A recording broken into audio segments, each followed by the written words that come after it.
Lift off and we go live on Gold Cup Day here at Racing Post Live headquarters. Welcome along to the show, the fourth day of the Cheltenham Festival about to embark in front of our very eyes. It's been feverish out there this morning. The markets are alive with the sound of Cheltenham. Gold Cup Day will be our feature race at 3:30. That's when we go off air after that. It's been a great week so far, guys. We can't thank you enough for being with us. Anyone that's new to the show this afternoon, welcome along. Myself, Dave Orton.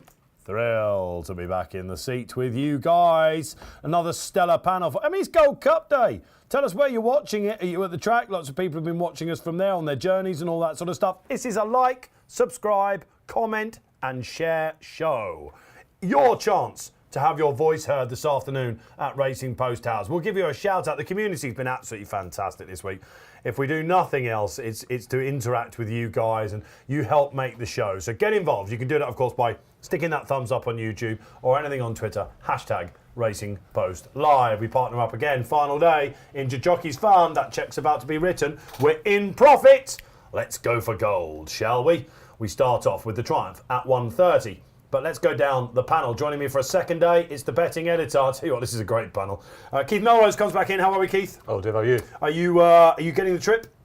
Yeah, I'm swinging on the bridle. You kind of you sort of amble your way down to the post, and this is when you come out the gates, isn't it? Yeah, well, it's a funny one for me because the Thursday is my biggest betting day of the week generally. The Friday hosts the Gold Cup, greatest sporting event in the world. And after that, you know what, nothing can follow the Gold Cup. And the Fox Hunter and the Mares chasing the Martin Pipe aren't my favourite races of the week. So, to be honest, after the Gold Cup, I start looking for the Midlands National winner. Well, indeed, if you want to know what that is, you can check What a Shout later, because me, Keith and Matt Gardner have tried to find you the winner of that. But, I don't know, maybe we'll try and tease it beforehand. And not just a betting editor, ding ding, round two. The last time they were on together, it's fair to say there were fireworks, because the assistant is in as well. The assistant, I'm liking that line, senior analyst, betting editor, the assistant. I thought you'd like is here with us as well. I thought you might I'm enjoy that absolutely one. loving this. Yeah. You know I don't like the assistant tag, don't you? Yeah, well, quite, absolutely. But Graeme Rodway is back.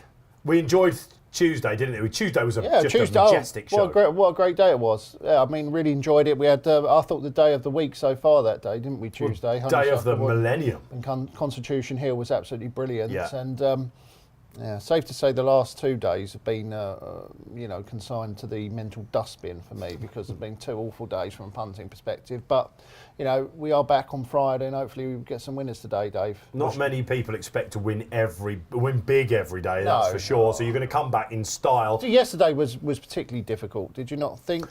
Everyone did. Everyone did. Natty Green joins us back. 3-day stint for Natty, finishing off in style. You're sitting at the end today. You're a bit far away from me, dear. I know. Good for neither Lou, though, isn't it? Well, let's hope you don't.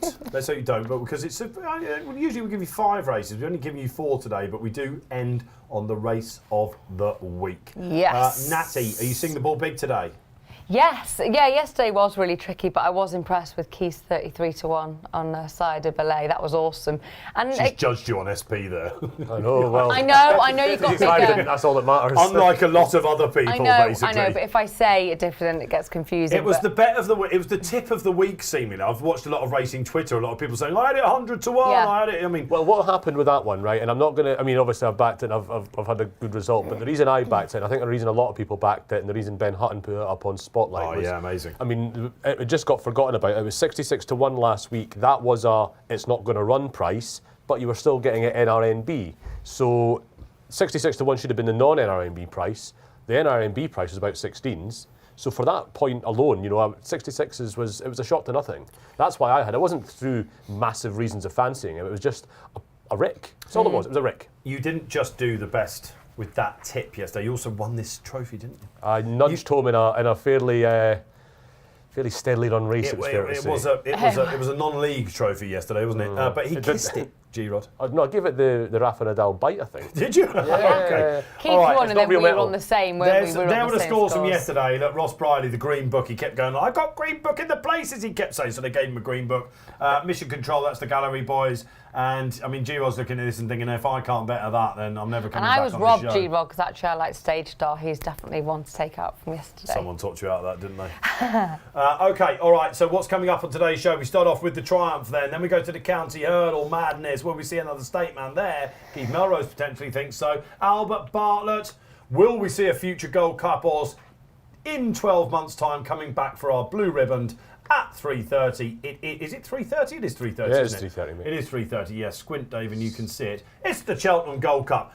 Just a quick word for the Cheltenham Gold Cup before we do a bit more housekeeping. It's a mad race. It's hurting my head now, this race. There were so many angles in. G-Rod. Yeah, great race, isn't it? Well, the main angle is if Galopin de Champs is as good as we think he is, he'll just win. He could be outstanding, couldn't he? But then you can look at the race from a million other directions as well, because I think you've got Galopin here, haven't you? And he's got the potential to go here, but you've got a lot of horses who are here. You getting that? It's like a Battenberg, Hold on. Yeah. If only there was a graphical representation of that in today's Racing Post. He teased us with this. I've done the thing. Basically, it's a forest graph where it shows you, the sort of clustering and heights of certain things. And on the Gold Cup, I've done it this year. It's the biggest clustering and the tallest trees since Cheltenham Star was running in the race. So you'll struggle to see it off the camera here, but this little graphic here shows that. In the last, you've no chance you can see it, but Why is it called basically, a forest graph? well, look, they're all like trees, aren't they? I'm thinking of centre parks. Yeah, well, you've been to Centre Yeah, Parks, love you Centre know. Parks. Yeah, does that look? Did you does see that a few look Centre- grass like this? Yeah. does that look Is Centre there Parks like to you? some Some pine big trees there. Yeah, some big trees. trees. There's some massive trees. There's 8 horses. 8 of the 13 horses in the Gold Cup this year have an RPR unadjusted of 170 plus. So it's a That's beaut. obscene. I don't think that's ever happened in the Racing Post ratings era, and that's back to Desert Orchids time. Wow. So it is the best Gold Cup since Cheltenham Star was running in it. Marvellous. And yet we have a hot pot in that. We'll be giving you tips on what we think will win every single race. We're playing for the final day this week for the trophy. It's in-house. 5 points for a win, 3 points for a second and 1 for a third. That's a bit of fun for us in here. That's what we want on the show. We partnered up with Injured Jockeys Fun. And you're back on the app today. You know that, don't I'm you? back on app duty, yeah, looking forward to it. You're happiest when you're on the app, aren't you? I'm happy on the appy. You're happy. You're the happy. Are you happier with the tech than I was? I was struggling with the tech. No, I nobody told me that. Mission controller, we're happy that G-Rod's on the app today. It's just struggle with There's Apple a couple stuff. of pearlers. If you thought you were getting a beer from Keith after the show, Mission Control, that's just gone out the window. Right, okay. Can we put on the lucky 15? I'll give you some time to get that ready, G. Yeah, so give me it's a sec. basically one selection from each from the panel. Let us know what your naps are. What would you put in your lucky 15s today? How have you done it? We're going to also put bets on in every single race today. It's Gold Cup day. We're not going to do down betting today of all days. Let's have a right old go, shall we? But if you don't, if you don't want to have a bet in every single race, then put on this lucky 15 or your own lucky 15. It's a small outlay for a big potential return. It's all about having And it really fun. is. It's one of the funniest betting days of the year for me, this one, because I love getting tucked into the Gold Cup as a betting medium. But these other races in this card, you think it's Gold Cup day, these races I should be excited about, big handicaps. Well, it's hurdles I for you. don't- You called it an away day for me, like you're playing in, I don't know, Preston North End or something. Well, you a know. wee bit, apart from the fact it's got the Gold Cup on it, which is a race I always have plenty of opinions on and plenty of bets on. Yeah. But that race aside, it's quite a quiet betting day for me. For me, over the years, this day has changed. A lot of it's got to do with the weather for me. Whenever it rains on this day, I tend to be up there. I feel gloomy as well. I mean, it's all true. I mean, the Grand Daniel used to be on this card, and did. I would have a good bet on the Grand Daniel. It's a race I liked. But yeah, these days with the handicaps being hurdles, and I'll watch the Albert Bartlett time and again because there'll be some novice chasers for next season coming out of that full show. It looks like a classy race to my eyes. I really like one in that. I'm sure the rest of the panel do as well. Right, we're going app and we're going lucky 15 We're going time. happy. We're going happy. He's only been on 30 seconds and he's already coined a new phrase. Happy. Great to have G-Rod back in there. Lossy mouth. Lossy mouth, but all unanimous on that one. Unanimous Actually, decision. I say that. Oh, Nat's looking funny. Well, they're in the parade. I always Look look. happy. I always look funny. I'm gonna. Oh gosh, I actually do think Losty Mouth is the most likely winner, but I just want to take you three on just for beeps and giggles. You're really. probably echoing most of the audience out there. So I was going to go for the one that I can't really pronounce, the Gala Marceau. What I'm worried about is her settling ability, and that, of course, that worries me because it is kind of the main negative. She does have a bit to learn in terms of settling, doesn't she? But look, she's a smart filly, and I was hoping that Danny might just get her into this. Well, we're going to preview this race in its entirety once we put the Lucky 15 on, and Nat is going for that Leopardstown form. But look, we can't all agree on everyone's selection, but we've got a unanimous sort of Lossy now. So she's the first leg. Gee, that's in. Yeah, that's in. What are we on the 210? Well, everyone and their dog seems to have either backed or tipped Pembroke. We're sticking with Pembroke. This is your suggestion. Oh yeah, sorry, yeah. You nap on the day, Ronald. Come Mine on. The day, yeah. Well, I think all mine are going to And be mine, today. actually. Do you? That's what I like. I can't keep a good man down, can you? So then we're on Pembroke, and then the 250 is the Albert Bartlett, isn't it? The old potato, the potatoes. Yeah. It took me ages to get that. Didn't realise Albert Bartlett did spuds. Indeed, absolutely. Okay. If you've got a Waitrose near you, that's Albert Bartlett ones. It's the potato of I live in choice. the north, Dave. We don't have Waitroses. I mean, you get John Lewis. maybe in Harrogate you might get something. Okay, but- yes, indeed. The London of the Is North. this your one? The what? Hidden. Is this your selection? You can't brag. Coming isn't it? up. Three card No, brag. no. No? Who picked No, this? mine was the first. I just put Lothian. This Who, is who mine. picked this then? Me. Oh, this is yours. Why? Okay, give us. Did the- you give want to us the- Oh attack no, me don't. about We're not that? ready Come for on, that come yet, on, come Dira. on, Why now. do you like this one? No, I just wanted to. Just give us the quick summary of why this is going in. Oh Quick. my God, I haven't got it down in quick. I can't do quick. Well, you've got copious notes there. Yeah, I know that. One on, The notes are must there, have come one on. on free card. Look brag. at Just look help at me all out my here. little notes. Look at my little short list here. Oh, look at me. I was going to actually say I've not had so much fun with my tri-cast and combinations. I liked all three at the top of the betting, and then I just came down on 3-card brag. Fair enough. Yeah, well, this has been the big race, and they could have gone to the Martin Pipe. The bookends the card off for quite an attractive mark, but they're coming in going for gold. We really want to see Max Going McNeil for get that gold. Festival winner as And, well. And in the Gold Cup, Keith Melrose selection for the Lucky 15 is... It's absolutely hard. The Gold Cup opinion has not changed in 12 months, unfortunately. This.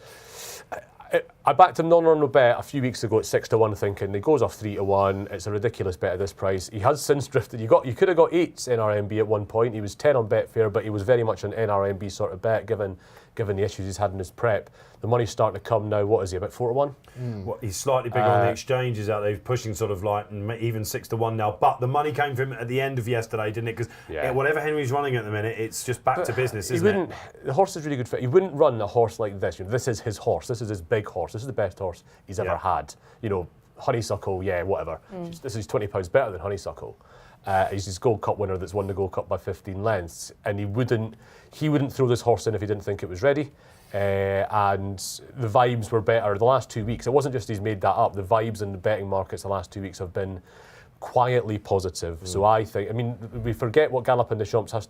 We said at the start of the season, Galopin de Champs might be the next Calto star, but he's got to beat the new Denman, which is Aploutard's record. His Racing Post rating for winning last year's race is as good as anything Denman ever did. What a fascinating way of looking at that race.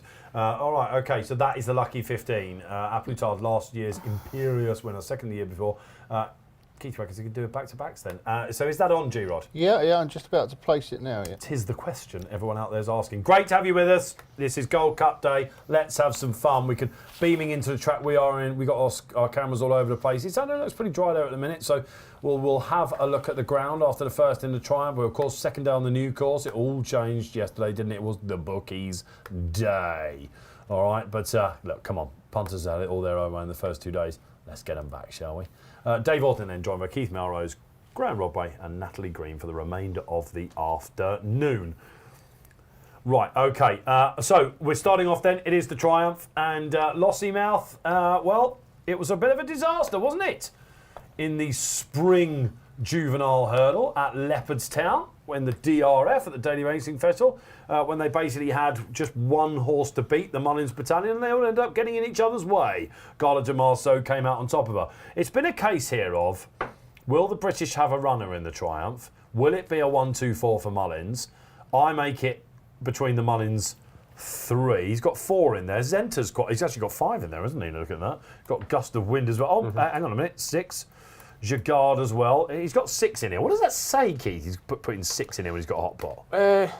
Well, I think there's no other place for these Triumph hurdle horses to run. We'll talk about a horse in the same colours as Imperial Pass in the County Hurdle Hunter's Yarn, who might be running in the race because they knew he had Imperial Pass for a Grade 1 novice. There isn't really that option for the juveniles unless you can get in the Boodles Fred Winter. And maybe that's why he does it here. There isn't really many other options for these 4-year-olds at this stage, and he's got an absolute glut of them. He ran 10 in the bumper, and it speaks to what we've made, a point that I've been making all through the week about Mullins, really, that he's really good at getting these young horses, getting them fizzed up nice and early and getting the best out of them when they're young. You know, Paul Nicholls' Novices have flopped because he plays the long game to a far greater extent than Mullins does. And Mullins has got 6 in this race as a result. The one that's come for money out of Mullins' group, actually, I don't know if you've seen, is Gust of Wind. Gust of Wind and Zenta, who is the JP McManus. Zenta's been coming for money all the last 24 hours. It almost looks really. like someone might have had a play finally this week, doesn't it? This sort of horse. It was overnight a sea of blue, as we call it. I like the idea that the McManus said he didn't back Sourdough Burley because it went unbacked, but we enjoyed it. Was the line? Well, we'll see. But does that show that the people just completely listen to see whether JP or Frank's backed it on before they decide what to do with it? I don't know. I don't know. I think it's a bit fanciful myself. I think one of the great things about JP McManus and the Cheltenham Festival over the years then is, you remember those old videos that you can see on like Racing Tales on Twitter? It's a great account to follow when JP goes up to him and says, you know, like his first ever winner and things like that, and he goes, they knew about it and stuff when he had a huge head of hair. People get very excited when JP knows he's putting his money down. It's a little bit like Tony Bloom and Enegamine these days. Yeah, my favourite story still is that one about Nick Dundee in the RSA in 1999. I don't know if do you know that story? Go on, where Freddie Williams was a bookie that was going 6-4 about Nick Dundee, and one of McManus's placers comes up and says, you're going 6-4, can I have 80 grand of it? Yeah, I'll take the 80 grand of it. He expected him to rub off the price and go, you know, even money. Kept 6-4 there. He says, you're not cutting that? No, I don't fancy him. You can have another 80 grand on it. Another 80 grand. Yeah, I'll take that. So he took all that action. Nick Dundee's at the top of the hill, absolutely tanking. He looks to his left, as Norman Williamson rode him, looked to his left to Paul Carberry and says, how are you going, Carbs? He says, I'm effed. And in the next fence, Nick Dundee does a cartwheel, and that's the end of him. And the horse that he was going to tank all over that day was Looks Like Trouble, who won the next year's Gold Cup. There you go. So it doesn't always work out for the great man, but I don't know. I've seen a couple of horses that I think he might be with it, and Zenta is a very interesting individual. G, are we just all team Lossy Mouth apart from Natalie? Can I put my bet on now? Because sorry, you might have seen me. I had to flag in some help because mission control. I'm getting the jip for my pick yesterday. Yeah, I know, but you can't do it either. It's not working, is it? You know, but computer said no, didn't it? Computer said no. It says yes now. Anyway, we've got £1,140.88 if we get there we go. So that will be for the Indy Jockeys Fund, and that. Oh, except odds changes. What have you done? You missed one. That means something's changing along the way. Somebody's Keith's argument and backed to a Plutard. So you've qualified for an Amazon voucher, G, as well. I've got a £5 Amazon gift card as well. Can you buy a new iPad with that? I think I might need a new iPad, yeah. You can probably buy a toffee in this day's poundage. All right, okay. But yeah, no, to be honest with you, Dave, I mean, this race here, I thought Blood Destiny was certainty forever, right? And then what's put you off him? And then you wake up on Thursday morning, you see Paul Townend's riding Lossy Mouth and that Patrick Mullins is riding Blood Destiny. And Blood Destiny is a bit of a tearaway front runner. And you think to yourself, oh, well, Townend probably knows which one he wants to be on. I thought he might ride Blood Destiny. He's not on it. The ground's probably not right for Blood Destiny either. His best form's all on testing ground. I have had him in my mind for a little while that he must be quite a good horse, Blood Destiny, because when he won his first race, they ran him at Cork. Yeah. I know the owners of this horse, Blood Destiny, and they're all based in Cork. So as soon as I saw horse winning so easily at Cork first time out, it did make me wonder about whether they wanted to take him down there for their first start. How do you know them? Oh, it's a long story, yeah. Oh, well, I haven't got that long. But yeah, essentially they drink in the same local as my wife's uncle. Oh, of course, you do have a bit of Irish relatives on the wife's side. You've got a bit of everything in you on the wife's side. But of course, you know, they were involved with some great horses with Willie Mullins. Absolutely. In the past, so and yeah, they're great lads, and I would love to see Blood Destiny win for them. But let's be honest. We've sat here all week and watched Willie Mullins and Paul Townend pretty much carve up all these races, one after the other between them.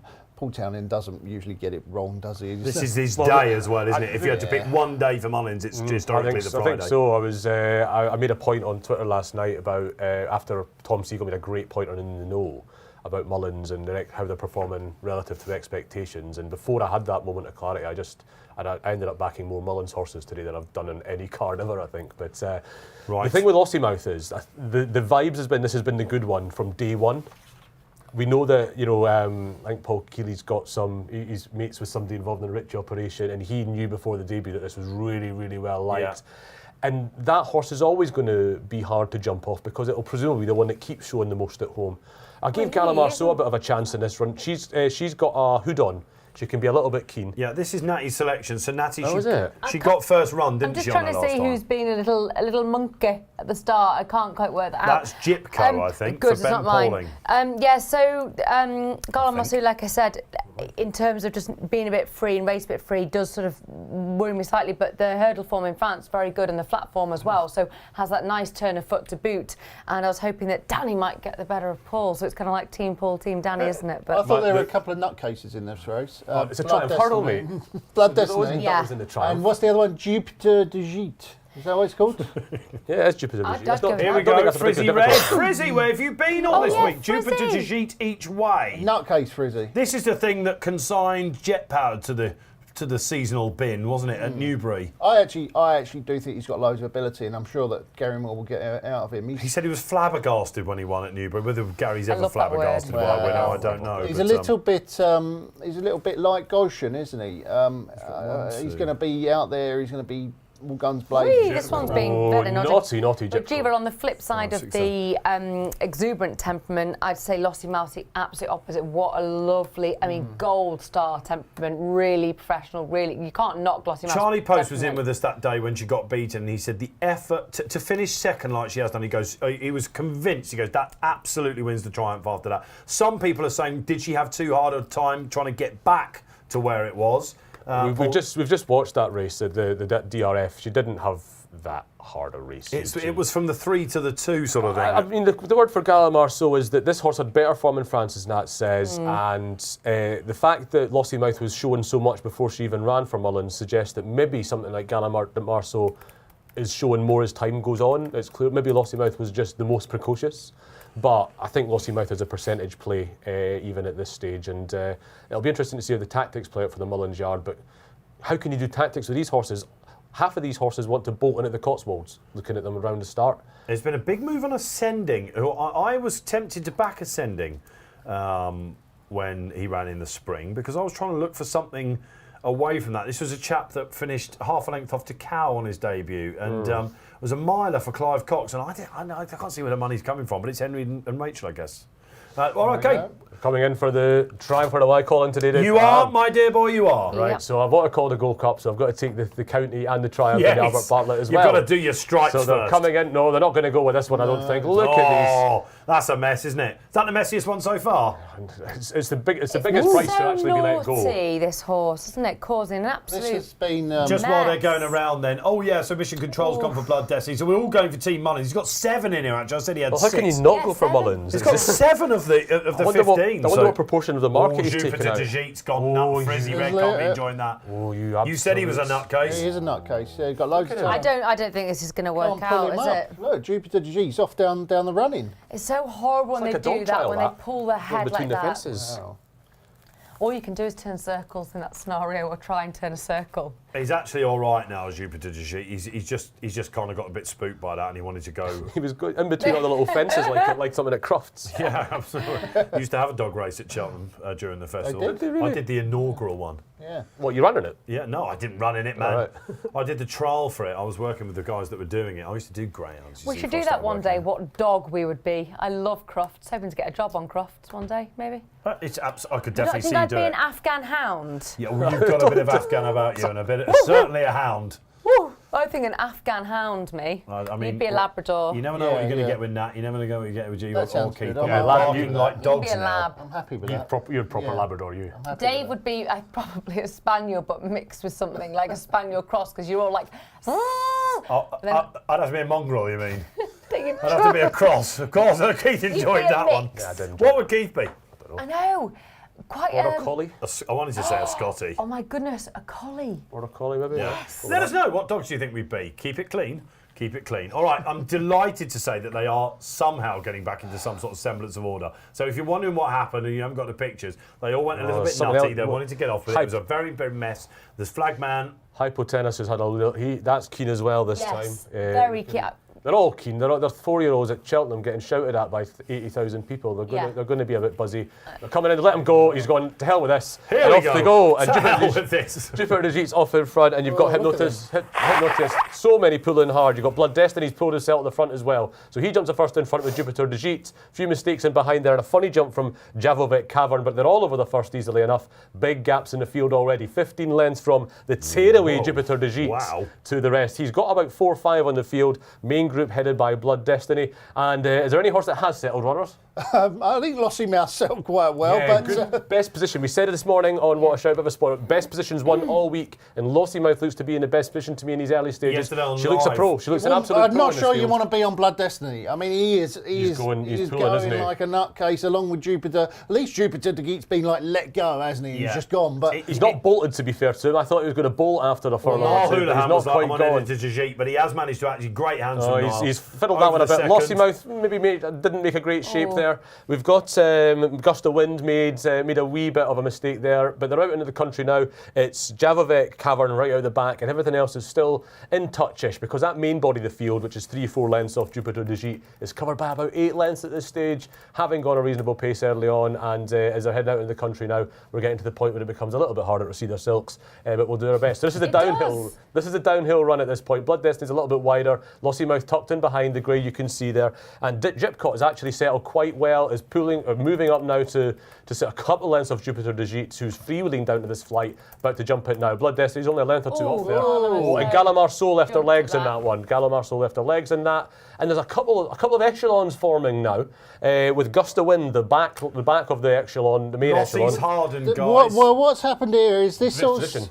This horse in the black and white, I don't know what it's called, but it's just carrying Lossy Mouth out to the right a little. Hypotenus has lost the heads, basically. That's gone nuts. Zenta's at the back of the main group absolute nutty race. This is a bit nutty. Yeah, they started off crazy, then they looked like they were settling to a bit of a rhythm. Now they've gone a bit crazy again. Zenta keeps catching my eye as well in midfield. Yeah, definitely. Well, she's sort of on her own. She's caught on to the back of the main group now, so that's maybe what's happened with that one. But they're coming near the top of the hill now. I think what happened was that Jupiter de Giet tried to slow it up a little bit, but it's now he's not leading. Well, it's Gypcott in front now because basically when they slowed it up down the hill, Luca Morgan wasn't letting his horse slow down, so that's now bowling into the front. They're on the light, climbed to the top of the hill now, jumped it clear.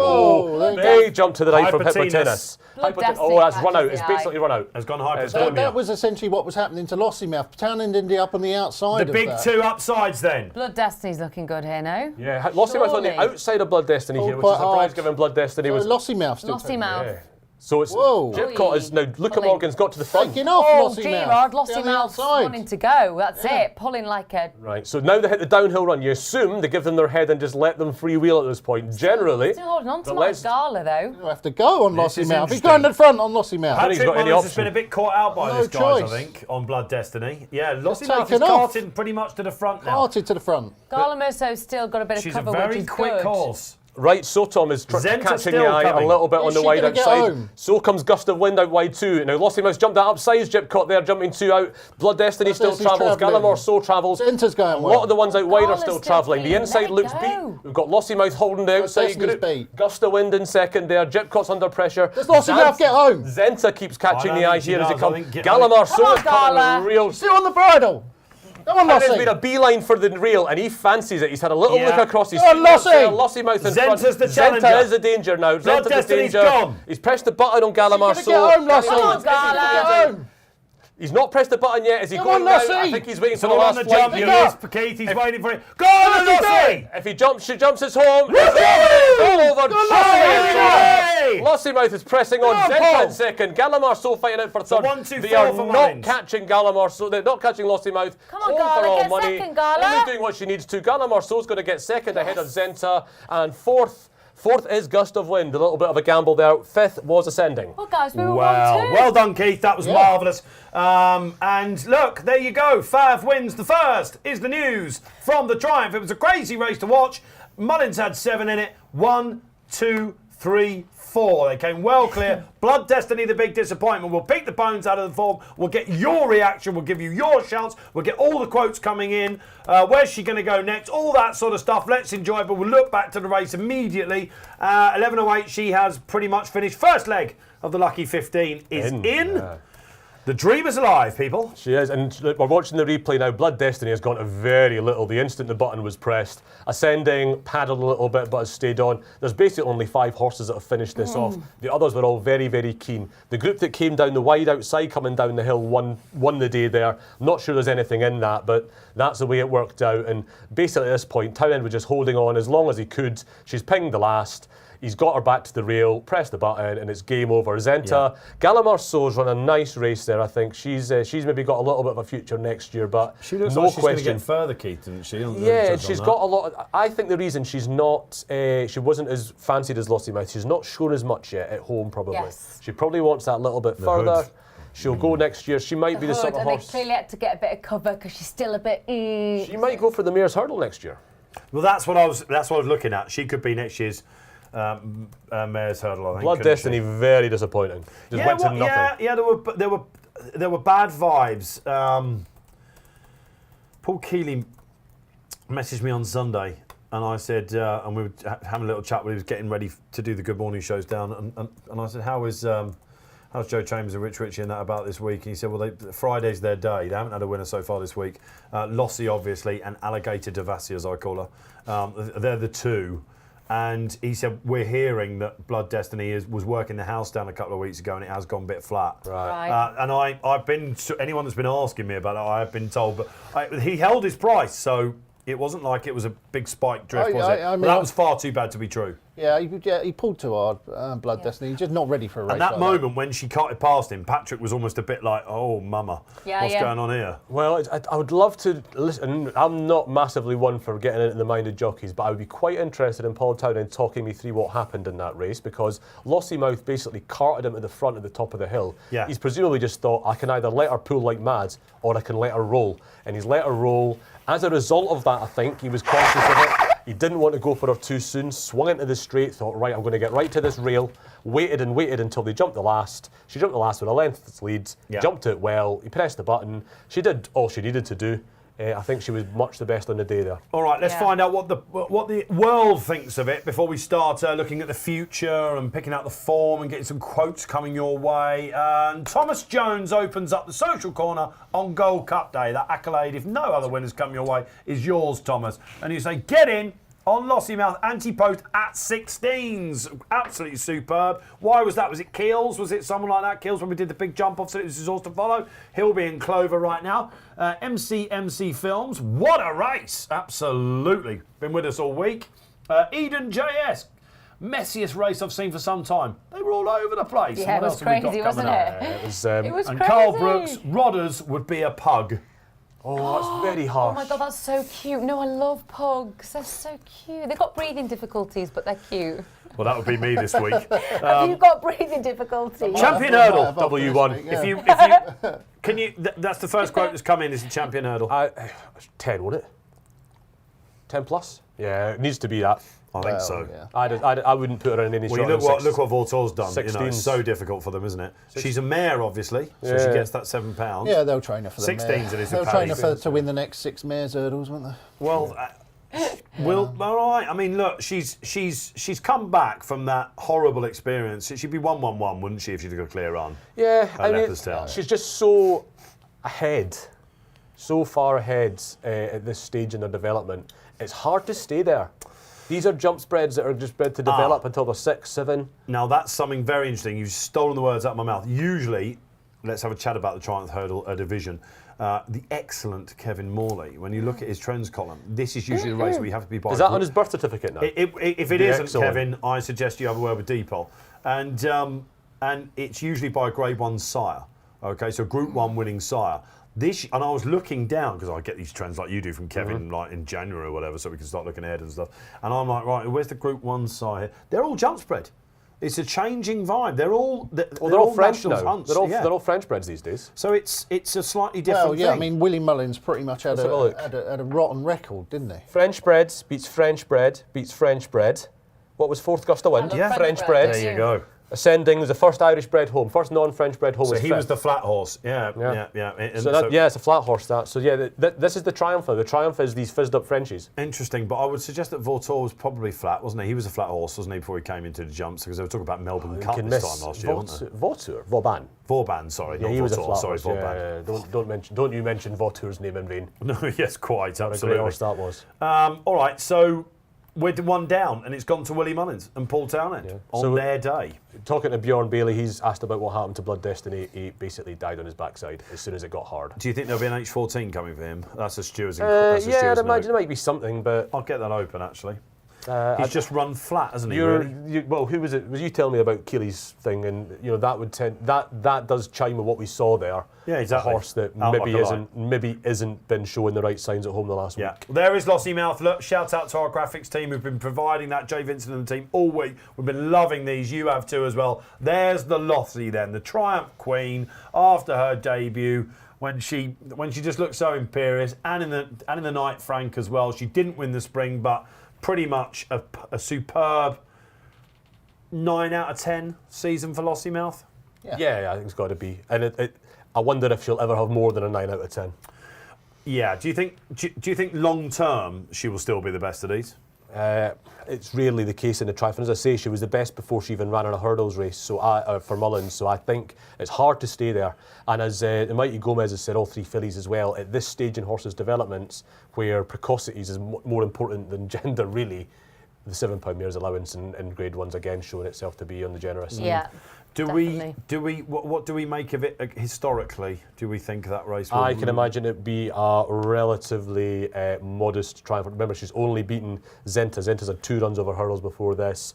Gala Marceau didn't get a huge figure for winning the Spring Juvenile from what I remember. I always forget the name of that race because it's run in February and it's a Spring Juvenile. But anyway, she was 140-ish for winning that race. I don't think that'll be a particularly high figure on this. Okay, all right. I mean, it seems a long time ago since our Connor went and did it, doesn't it? All right, okay, so we're 1 down. We've got the county hurdle coming up. It's another handicap on the day. Of course, there are 3 races after we go off air today. The Hunter Chase. We've got, what is after that? The Mare's Chase. And then we've also got the Martin Pike Conditional. And this is some humongous gambles today, as expected on Gold Cup day. What wins your Gold Cup? Gold Cup 1, 2, 3. I can tease you now already and let you know. I can let you know already. It's all of a sudden wafting in. Robbie Walsers has just come into the studio. Lunch has turned up. And lunch has turned up. Look. Lunch has turned up, Look. yeah. Robbie was tasked with getting the lunch before we went in the studio and failed miserably. He still can't get that right. No. He's had such a good week. He's gone from boy to man this week, and then he does that. You're going to have to wait for an advert and just inhale. Yeah, okay, so there's lunch. No. I'm going to do it while calling the county. I'm going to have a piece of alcohol in the county. All right, great. Do. All right, okay, Absolutely let's get some more interaction up there. We've got plenty of time in between the races, as ever. Okay, all right. Social team out there. Jack Reeve is clipping up for us today.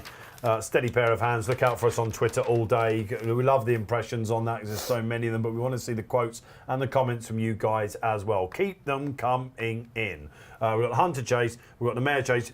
Anything in the Hunter Chase? But let's get this out of the way because we're going to build up for the Gold Cup. But we like to give tips as we're going on. I tend not to really get involved in the Hunter. I've nominated Bob and Co. He was 11-2 for the race last year. Hasn't run since. Alice Stevens riding instead of David Maxwell. And Harry Denham. Postie's girl, that is, Alice Stevens. What's that? That's Postie's, yeah, well, I can Postie's see, graduate. I can see why she's well regarded in Null circles. You think she might make it as a pro, whereas David Maxwell would not have made it as a pro, I don't think. And Harry Denham's come straight here. He wouldn't have taken chances with a horse that had a plausible chance in a Cheltenham Festival. He had a horse in the Fred Winter. That was his first Cheltenham runner. It was 50s. This horse has got half a chance. He won't have left any stone unturned in getting this horse ready. And Harry Durham, if there's an angle with his horse, it's usually first time out this season because he's only had first time out. He's only been training 3 months. Well, that's when he's been having his winners, the sort of first time out, or they're running well first time out because he's been rejuvenating these horses. We asked you for tips today, and Graeme gave us 7 tips. There's only 4 races on the show today, but Graeme actually gave us 7. So you may as well talk about them. You put one up in the Hunters, of course. Yeah, the Storyteller. Yeah. That is the Mount of Jamie Codd. Yeah, I don't really... Well, there's only one horse in there who could possibly improve, and that's that Rocky My Way or whatever they do. Is that what it's called, Rocky My Way? No. That's the Albert Bartlett you're talking about. Rocky's How Ya? Rocky's How Are Ya? Rocky's How Is that Are what it's Ya? called? How Ya? Rocky's How Ya. Rocky's How How Ya, yeah. Who's a 1-1-1 winning point machine. Yeah, we don't know how good he is, but the rest Did you of do the them- preview on this then? No, I think we farmed that one out to the Irish lads. Yeah, Alan Sweetman loves the Hunters, so Oh, Alan, great. Alan does So, them, yeah. You're getting in the modus operandi of the betting editors here. But I fancied the Storyteller because I like races where there's no prospect of any improvers, because then you just look at the form and go, well, who's got the best You've got form in Chris's this race? Dream in there, 155. It needs soft ground though. I don't. He's failed to stay in Gold Cups, that horse. Okay. Ground might be It's soft over the today. same Well, course and what distance, of was course. the time for the first race there, We'll get Dave? there. Let's have a We'll- quick look. But we will get there. I reckon I'll make a bold prediction and suggest that the ground by the end of the day is going to be good to soft in places. It was not that soft there yesterday, and it rained all day. Flip that around and you might have a choice. I might have a point there. Good soft, good in places. What about the mares? It's definitely not going to be Chase? soft ground. Because it's Alligator versus Impervious or Jeremy's Flame. Do we keep Jeremy's that one? Flame is the last leg of my thieving each way multiple that I placed last week. Kill's particularly keen on her on the previews, I believe. Yeah, as he well. was. The Allegory Devassi, I can see why you're keen to get that horse beat. She very much falls into the talented nutcase category. Jumps very right. Is that Kilted Lee? Is it? Yeah, yeah. Allegory. Well, this is an interesting one because Keel's son works for Rich Ritchie, Sean.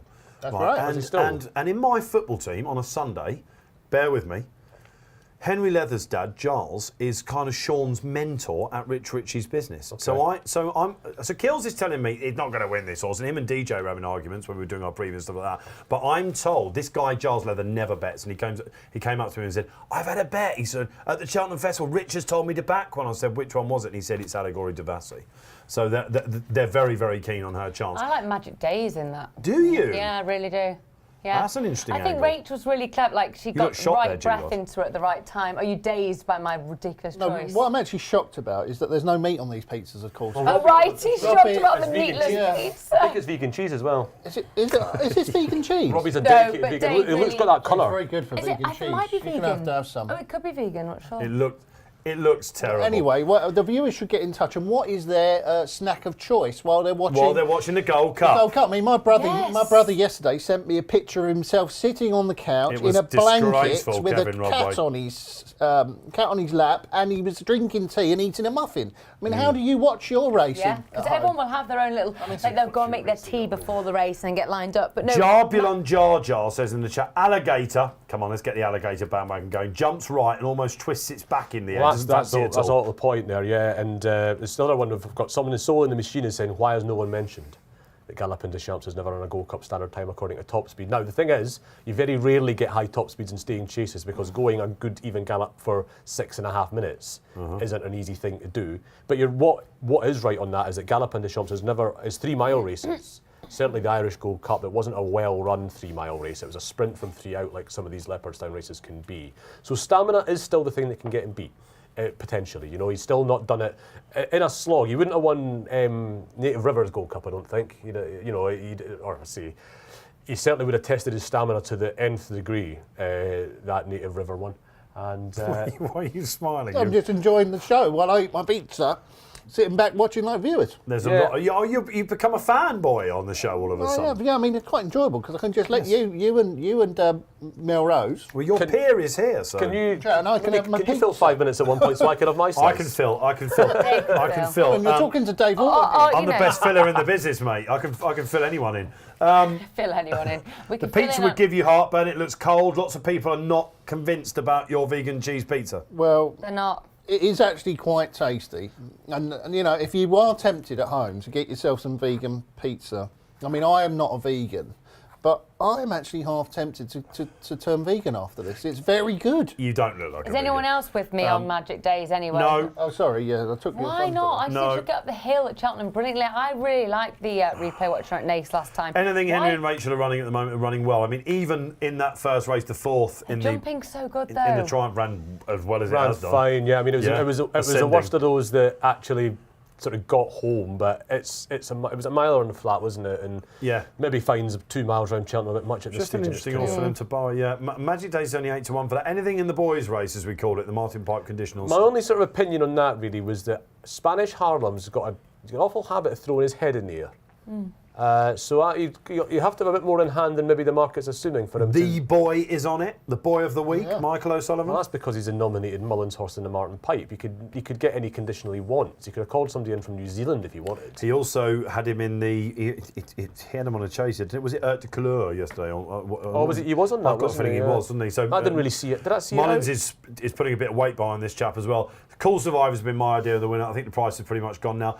I thought to myself, the Brits might have a good chance in this, and JP's horse, Iroko. That Iroko has been a revelation. That's been for Ollie Green on Ollie Josh Green on Shuero. Josh. But it's been smashed. Yeah. It's got a bit of Zenta about it, that I has, can see why, for me. though. I think it's very, very likeable. And now Imagine is a price. So I think I'd be coming down on the Imagine just on the value popped grounds. in So the that's betting next shop. French horse, isn't it? Go on. Iroko. Before, Yes.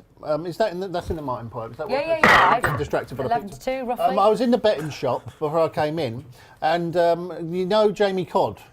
I do know Jamie Codd. Yeah, he's quite think we all know he's Jamie all right, Codd. isn't he? You've got this ridiculous pizza. Oh, it's don't you? really good. You look like the Joker. You do look like the Joker, but we really need water, don't we? Oh, I'll just really leave need it there. water. Keep it over, exactly. Who cares? Your assistant betting editor, mate.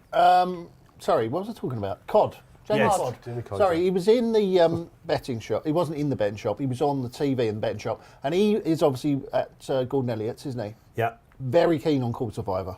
right. Have you backed it? I have backed it, but I wouldn't be putting it up at 4-1. Anyway, but that's the last race. We're talking about the races that are off air. Keith, do you have one in that? No, Firm Footing was a sort of nominal choice. If I was in a mood to bet in that race, I'd be trying to get Spanish Harlem beat. But Firm Footings for Elliott would have been a nominal selection. It's not. I might not even back See, I it. fancied that, but then I walked in the betting shop and Cod seemed to say that, Cool Didn't Survivor fancy will it. just win. They're probably putting you I off. reckon we go in on Maybe that they're putting us Iroko, away. Dave. Yeah, a He bit made of an light Iroko. work of that £7 rise. He's been winning and with just enough in hand. Yeah. Right, it's county hurdle time. We're 15 minutes away from that. Let's build up to it, shall we? And it's another leg of the Lucky 15. The first one, it's in. You were charged with this, G-Rod. Did you really see Pembroke being a 9-2 favourite of the county? No, I didn't know. But what I am surprised about is that Pembroke is 92 for the county, and Rock My Way, the horse that beat him last time, is 33s or 40s for the next race, isn't it? The Albert Bartlett. Could be a related double. Do you know it's a related double? Yes. Robbie Wilder's. He loves it. That's Loves a it. related A related double. So he backs one horse that ran behind the other, and if the first one wins, he guesses the second might shorten. That's interesting. But Pembroke, obviously, he was strongly fancied that day behind Rock My Way. I fancied him that day. And, Who does the Cheltenham trends then in the Racing Post? So Pembroke fits all the trends, the big race trends. Who does those? Kevin Morton, the excellent. Excellent, Kevin Kevin. Why did you forget Kevin this? Age 5 or 6, 8 from 10. I see. So he ticks all that. I was wondering who wrote that. Laid out by Dan Maximum- Skelton, 3 from 10. Right, maximum 9 runs over hurdle, 7 from 10. Okay, Langadan nice. has already got over the line for the team in the Right. Coral Cup, and this is the one. He looked a machine at Ludlow. Proper machine. I'm not surprised they've lined him up for a big handicap. This was the horse of before any of them that you thought this was the Betfair hurdle horse, if only they still had to have 3 runs. They had to Well, he get a had fourth 4 into before, him. yeah, and he was only 2 weeks before the Betfair hurdle. That's right, exactly that. They struggled to get it into him, apparently. He was really disappointing. I actually backed him at Chepstow behind Tamuras that day, Right. and he whacked the second last, and I thought, right, this is a project. Of course, I forgot he was running at Weatherby when he went and hosed up there. He did then look an absolute tool when he got a 140 RPR, slamming on a horse from Nicky Henderson's called Amron Sage. Which was was it fancied? It half fancied, and it kind of, I think Pembroke, Pembroke was the one My for favourite late that day running was that the fancied Longsdon horse, Western Zephyr. That was a fancied horse. Also a former Charlie postgraduate at Western Is Zephyrs. it? And Rock My Way was one of the, for me, one of the stories of the Cheltenham season so far. I loved it when he won. Yeah. He came up against a We've All Been Caught, and he outstayed Pembroke. But you stop the clock. You've got time in your members club section. Go to the replay. Have a look at Pembroke. He was swinging. My question to you now: I backed Pembroke last week. Pretty much a double figure price what he is now. I haven't put him up because I can't be tipping him at 9-2. I don't think he's a 9-2 shot. My worry about him is it is a little bit more substance than it is form at the minute with him. I don't know. I mean, I think that behind Rock My Way. We don't know about Rock My Way, do we? We've all been caught, showed nothing at Leopardstown, right? And we just don't know about that form. Amron Sage, he would be way down the pecking order, So look, we've got horse heroes on 136. You used to be the magic rating that, roughly 135 in a county. 5 or 6 year It's old. the weight that sneaks in. It sneaks in. It's the rating that sneaks in. Yeah, he's got 10-9, and look, everything's right. But Tom Siegel tipped him. Paul Keeley tipped him. The is butcher's that why tipping this him. is Your so short? hairdresser's tipping him today. Pembroke. Pembroke. Yeah, but he's got that track form as well, which is good, which is what we saw yesterday. It's really important. He also just looks one of those real promising types for the Skeltons, doesn't he? It's hard to get away from him, Have you really. put him up for the trophy now? I have as well. I haven't, sorry. 100%. I did have, what prices? I had a bit of a cheeky each way here on Ballyadam as well. God, I have gone for the yes. De Bromheads, haven't I, here? Give us a quick case on Ballyadam, who had festival form. Well, I thought he looked a bit overpriced. Ran really well, didn't he, behind Gaelic Warrior in the Dublin Racing Festival. That was kind of enough for me to attract me to the eye. Obviously, very strong connections. We know that Henry's horses are running well, but that Leopardstown run behind Gaelic Warrior, I thought he was no match over the first two, but I thought it was a really good run. I just thought, and each way, I think Ballyadam's slightly a little bit overpriced. It was fifth in this last year. It's worth an each way, isn't it? Fifth in this last year when he didn't get the best of the runs. He had the jockey cam on him. Aidan Coleman rode him, and it was a fascinating watch, that. And he's actually really staying on quite strongly. Cam, you can't see anything, can you? Because It's a most bit- of the time it's- they're... yeah, I remember I saw the one with the real whacker in the Brown Advisory, and I was a bit disappointed, to be honest. Were I you? thought that would have been the watch of the What, year. 'cause being he's on. up and you're a front, bit, so- yeah. You didn't see enough, because I thought, we're going to love watching this. And then Like a it wasn't. virtual reality headset almost. Yeah, but I don't know where the angle of the camera must have been a bit off. Because I remember And then I watching think it Bryony. flops down a It bit. must do. Because we did Bryony on Frodon in the Gold Cup. That was great. Did you remember watching when it was? I remember that. What Gold Cup was it? It might have been 2021 or 20 when Native River went past her at the finish for fifth. But even Frodon didn't get home. But that was a great jockey cam thing. Whereas the real whacker, I thought this was going to be excellent, and you couldn't see much. But Yeah. the potential of jockey cam is excellent. All right, okay. Well, that was Ballyadam last year. Just quickly before we go to an ad break, G-Rob, so it's Pembroke all the way for you. You are hoping for another state man here. I am hoping another statement, Hunter's Yard, because remember, this is a Munir Suede horse trained by Mullins. They knew they had the Ballymore winner in Perrett Pass. They say that's a victory for the preview circuit. It was a victory for watching the bloody race replays, quite frankly, because he just looked a good horse when he won that day.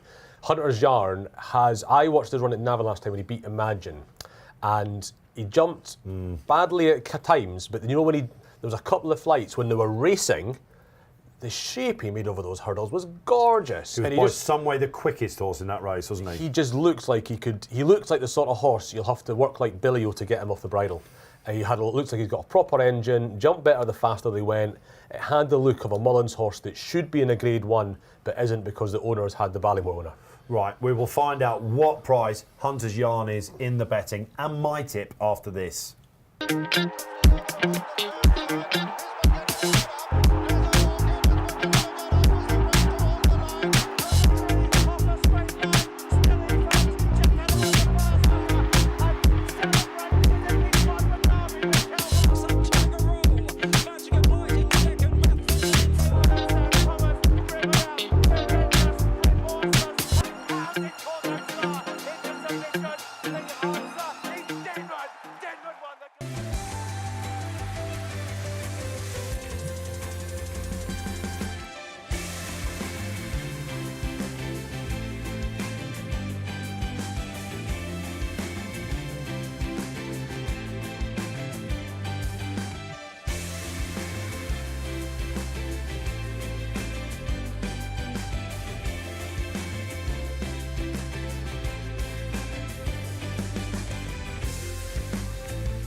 Great content coming your way this week on the Racing Post and all the output on the video and in the editorial department as well. Another belter for us. If you love it, like and subscribe. That's what it's all about. Let's get these up. We'll keep coming your way. All right, up to the Gold Cup we go today. I've not given you my tip yet in the County Hurdle, which comes up at 2:10, so we're around about 8 minutes off if they're on time. Punctuality has been a thing this week, isn't it? Well, unless there's been a messy start. If your punctuality was your main aim, why would you put the Triumph Hurdle on first with those nutty 4-year-olds? Yeah. Maybe just, yeah, So it's clearly not a massive priority. Talking to the Triumph Hurdle, time? Yeah, it was 10 seconds slow, wasn't it? And Best part of. we think you know, this is a bit finger in the air. We're not proper time types, although I'm sort of conversant in that stuff. That just says good to soft ground to me. Ooh, there you go. So not as soft as some people might have expected. Just just good to soft ground. So I don't think the good thing is nobody should have any excuses on that. It's not like we've got Native River in the Gold Cup, is it? 24 runners in the county coming up, and I got it down to 3. And I'm going to put for the trophy and for my tip, Path Daru for Gav Cromwell and Keith Donahoe. Keith Donahoe already off the mark this week with Delta Work. Path Daru has won 3 of his 5 races this season. He won particularly well last time out, and that was probably to get him in for this. He's lightly raced. I mean, he's only had 5 races under rules. He actually graduated for the point-to-point sphere, but he's a proper quickie. He's by a Blue Brazil mare at a coastal path. Lovely breeding, and I really like this chap, and I think he's going to go well at a double-figure price. That's my main tip. I've backed Pembroke. I'm just saying, I backed it last week. Told Keels. Yeah. Get that in there. What price you get? Come on. Just over 10s, really. I'll say just over 10s. I don't do a lot on the exchange these days, but this was an exchange. Proper shrewd. Yeah, shrewd. Well, more to the point, I get a bit of scout and stuff as well, so I knew that they were very confident about anyway, what we betting? What was your best bet on your own opinions this week? You used to have a column that was literally called Orton's Opinions, and yet all you do is back people that you back what you're told. Well, they've all been losers. No, I don't know. Here's one that's on my own. Petit Tonnerre. Oh, yeah. And I know Kills quite like this one as well. Another correlation there between me and the great man. This was mullered in the Lanzarote hurdle. And he got a P next to his name. And last time, I think it was just to get him back on track. There is a good race in Petit Tonnerre, and I don't mind a JP second. It's like the Hamdan black hat, isn't it, in these races? Hamdan black hat. I don't mind a green and gold JP hat in this. John Joe O'Neill Jr. And John Joe could do with a bit of a change of fortune, couldn't he? They'd be my 3, but Path Daru on top. Let's find out. Are we going to put some bets on before we go to socials, actually? Yes. Put your pizza down, Rodders, and get a bet on. Well, I think Pembroke's, we've got him for the lucky 15, and he's short enough now, isn't he? So we've got a bit of profit already coming in for the Indian Jockeys Fund. I'm looking at the really big odds because there's, you know... We've got to do Hunter's Yarn. Do Hunter's Yarn, don't we? We've got to do Hunter's Yarn. He's drifted a little bit. We can have 2 in this. I backed him at a shorter price last night.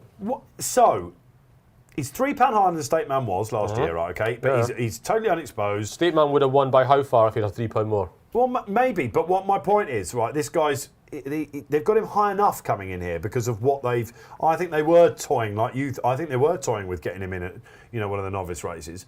He's a 144, and why having won the first race on Mullins Day is this not favourite in the county? Yeah, I'm a little bit surprised. I mean, can't answer it. I must Skelton in the county is quite a strong angle because of his record with horses in these races. So he's 11-2, Keith. You're happy to take that? I'm happy to take that. Yeah. It's best odds guaranteed here on the Racing Post app, of course. Can we have a wild one though? Let's have a wild one. Absolutely. Come on, it's Gold Cup Day. You know, it's What's it going to be from the wild man himself? The wild one. Can I throw a wild one in? Go on then. Orient Fortune. The ground might not be as slow for him as you'd think, but No, it's good ground. That was my impression of a tumbleweed, by the way. I reckon it's going to be good ground later. Former Betfair Hurdle winner. 70-1, former Betfair Hurdle winner. Tom Lacey does really well in these types of races. £5 each way, so Mission Control. You've been £5 each way. You can sanctioned. get 70-1 on him. Go on then. Ridiculous. He's got course form. He's going to have to... I'll tell you, doesn't he need to lead? if this wins, this is a drop the mic. You don't make all in county hurdles, do you? £430. That was a tumbleweed. £430 if this 70-1 outsider comes in for me. All right, okay. Have you won a miles? That Ganapathi's 250-1. He's been running with fences and basically he's just been getting lined up. This is an outstanding county hurdle, isn't it? It's really good. I'm getting people back onto my card and I'm looking at it and I'm going, hang on a minute, we've got this horse, that horse, this horse, that horse, they're all really, really good. Dan Skelton being interviewed in pictures, he looked fresh. John Smith, extra smooth, says Pembroke and Sharjah each way for me. Cool as a cucumber. Can we talk about Sharjah? Yeah. 1 second. Let's go through the socials first and we can react to them. I'm on Hunter's Yarn with Keith, says Lucas Lavin. Great name. Charles Carter. Charles, good to have you back. Highway 102 in a sneaky each way on its Ascot time. It hosed that day, didn't it, Charles? Yeah. What else? One more? Okay, that's all of them. All right, Sharjah. Most overrated horse in training. Oh, here we go. I thought we were going to get past this. We've not got past this yet. Might have found his level. Good handicap. This is his sort of level.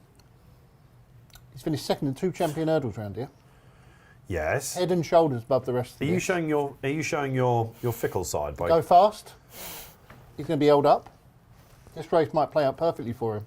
Is he If he's gonna Wicklow win brave? Play sports, isn't he? If he's going to win a bit of race this season, this might be the one. Is he Arctic Fire? Is he Arctic Fire? Is he Wicklow Brave? Yeah, Mullins runs good horses and have either gone close or won. Or is he keeping the weight down for Keithy Boy over there? I don't think so. No, I mean, Patrick wants to ride, doesn't he? And I mean, Patrick's having all the horses he'll have ridden in this race, he's never had the winner. I think it's a sort of race that tests Patrick's skills to the limit. We've got Pied Piper in here, who was, Triumph. Having said that, if he wins a county hurdle, I'm not having everyone saying that I'm wrong. You know, if he wins a county hurdle, I'm right. Because this is level. Because what people are talking about him as like being, brave. He's not a grade 1 14 horse. type. He's a handicapper, a glorified handicapper. Well, he's 10 this year, and the gloss has come off him a little bit, isn't he? He finished behind State Man I twice. don't think he's ever been that good. Fedor last time as well. Everyone knows that. Can we talk about Filey Bay?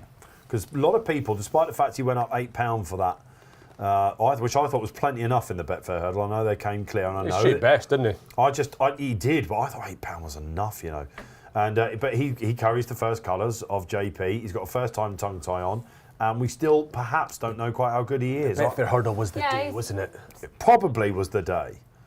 Yeah. And I was going to say, I agree that probably was the day, but also still looks tight to be on the upgrade. So I'm not sure he's quite hit the ceiling height. I don't know. I don't think that's a bad shout, Dave. I don't like your theory about McManus either. You don't mind a McManus second or third string. Why not? Because when he runs 3 or 4 in a handicap, Mark Walsh is always on the one that wins.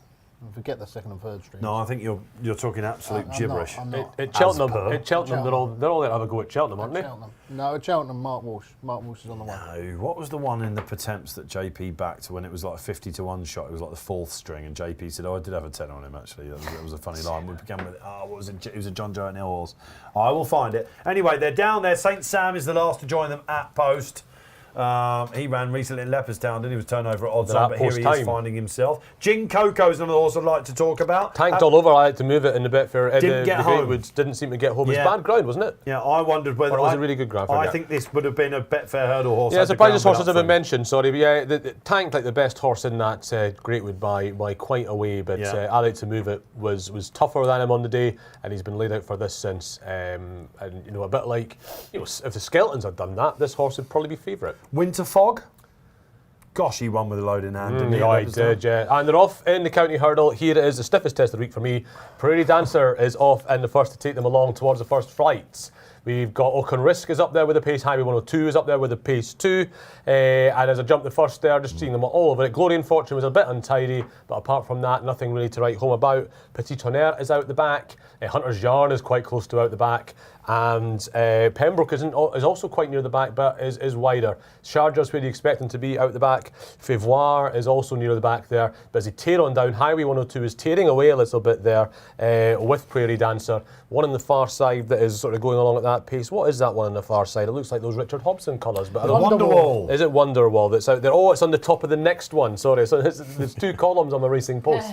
So Wonderwall's on the far side racing separately from the field, but it's Prairie Dancer coming down to the second with Highway 102. Oaken Risk heads the main body of the field with Ballyadam up there too. Nice clean jump from Prairie Dancer there to clear over that one. They're over the second. Milkwood was a bit untidy, I think, but everything else is absolutely fine.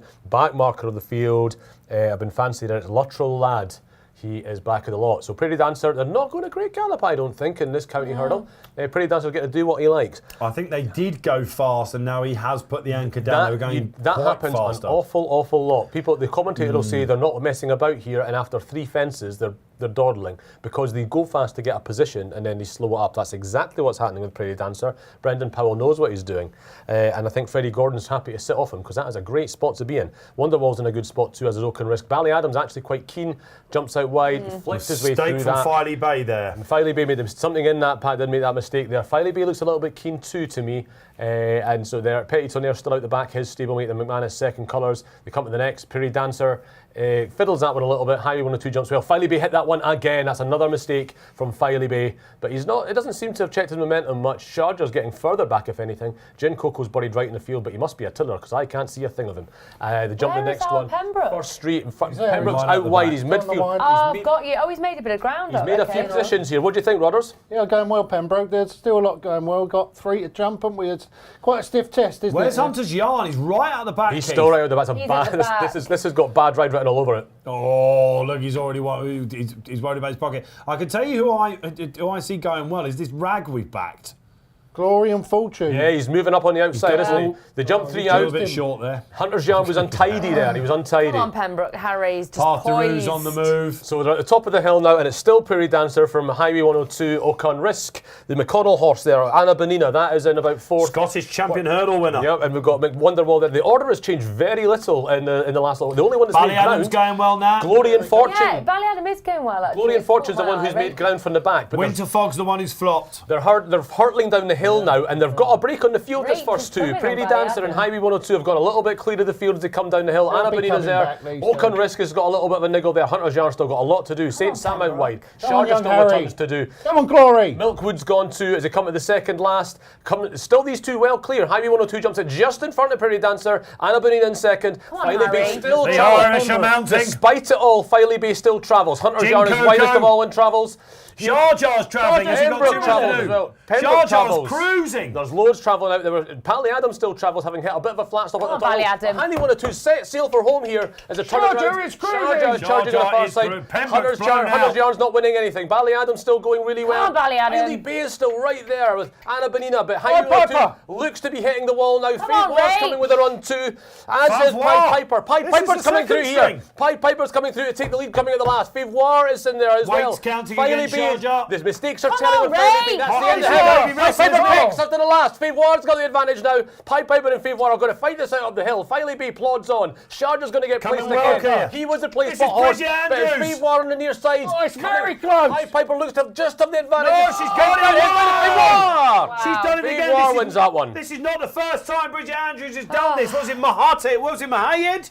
A couple of years ago, wasn't it? Motahayed, yeah, it's one of those Motahayed. Hayed or something like that. She's done it again. Bridget Andrews, wow, wife of Harry. What a star she is. The Andrews sisters are the best in the business. One wins all the points, one wins them all under rules. And everyone was looking at Pembroke, and we've been blindsided. Favour, a horse that lost his way a little bit. They got him right again, and he's seen off Pied Piper. What an incredible sort of disparity there, because Bridget Andrews, I watch her at the third meeting on Saturdays getting horses beat at Wetherby, and then she can turn up in the county hurl and ride one like that. She's absolutely That was incredible. That's her third win, I believe, as well at the festival. Oh, bless Yeah, and she's absolutely loving this.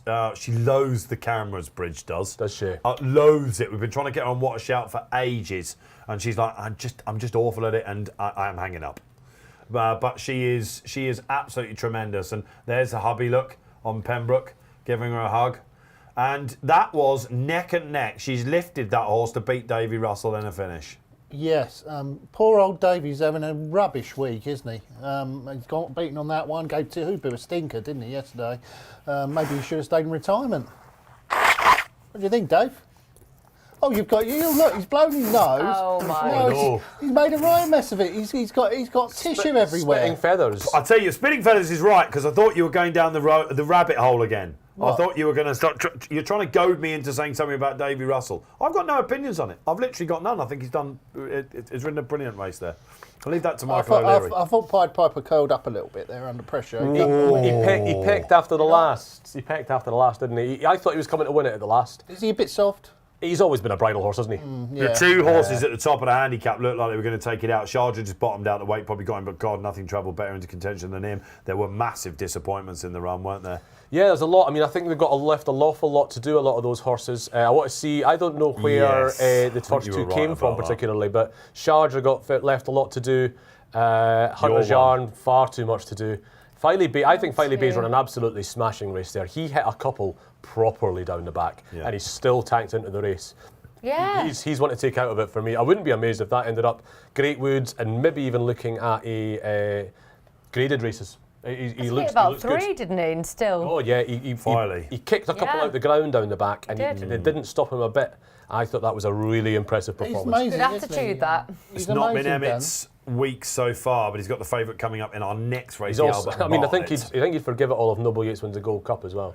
Oh, indeed, Noble Yates. Couldn't he just absolutely tear the record, puts a new one in our Gold Cup coming up? We're just watching the finish here. She's given this a beauty, hasn't she, old Bridget? She really has given this a beautiful ride. I mean, she's barely picked up the stick on Favour. Look, just pushing away there. We've got 2 horses who look far from genuine fighting out the finish, I must admit. I don't know where they were in the run, Keith, you're right, but I know that Sharjah was nearly last and Luttrell Lab was last. Turning in, they were level with, or just ahead of Sharjah, literally just in front of Sharjah. Fardy Bay's on a belter. Oh, it's on a belting race. That Highway 102 has held on for what, 6th? Ballyadam was always up there and finished 5th as well. So look who finished really strongly to get about 6th or 7th. Petit Tonnerre, right out the back. Closest to us there. You got a place. Yay. With you. Yay! I was getting excited at one point, but then you could see he was just a bit, and then Rach really had to try and work hard, but it was never going to be in contention. But I'm delighted. I mean, Bridget, but also Gina, I mean, they're both sisters. They're both phenomenal. I know Gina on the point to point, but she's absolutely awesome as well. But they'll have some great training at home, won't they? But like Dave says, Bridget, you couldn't meet a nicer girl. She's great and absolutely chuffed for all these beautiful stories that just keep coming out of this festival, and it's just been ace. That looked like a bit of a brutal race. Just a word. You know what a horse Sharjah is. You always knew. You're such. You always knew, didn't you? I know. What a horse. Never a man for shaking or changing your important. Yeah, he is a nit. He's on the wind-up. You're such a nit. Right, OK, 2 races down here on Racing Post Live this afternoon. A 33-1 shot. We had a Fav in the first, beats a 12-1 shot. Filey Bay, loads of people would have been on him each way. And Sharjah backed in anti-post to 10s. They were your first. I don't think you're getting. You're not getting a £14,000 play spot today. No. And with that sort of results in the first 2. Well, Filey Bay would have carried a lot through. Sharjah, we said Sharjah was a play spot horse before the race. So he'll be quite popular. You certainly bang that drum, fair play. And you know, so we've got. I think we're going to be looking at a more modest play spot result unless Eldorado Alain wins the Gold Cup. Mohamed was also 33-1 when Bridget won this in 2018. Was she the second string as well? Yes. I'm trying to North remember. Hill Harvey, the horse. Harry was on Spirit of the Games. Did he go up the inside, travel well and not find?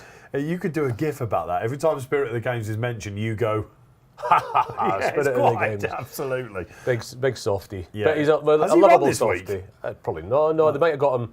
They might be running him in the Topham, you know. Yeah, I'd be the Topham. He's had a go at the national fences. They've got him ready for national fences this year. They might be having a go in the Topham.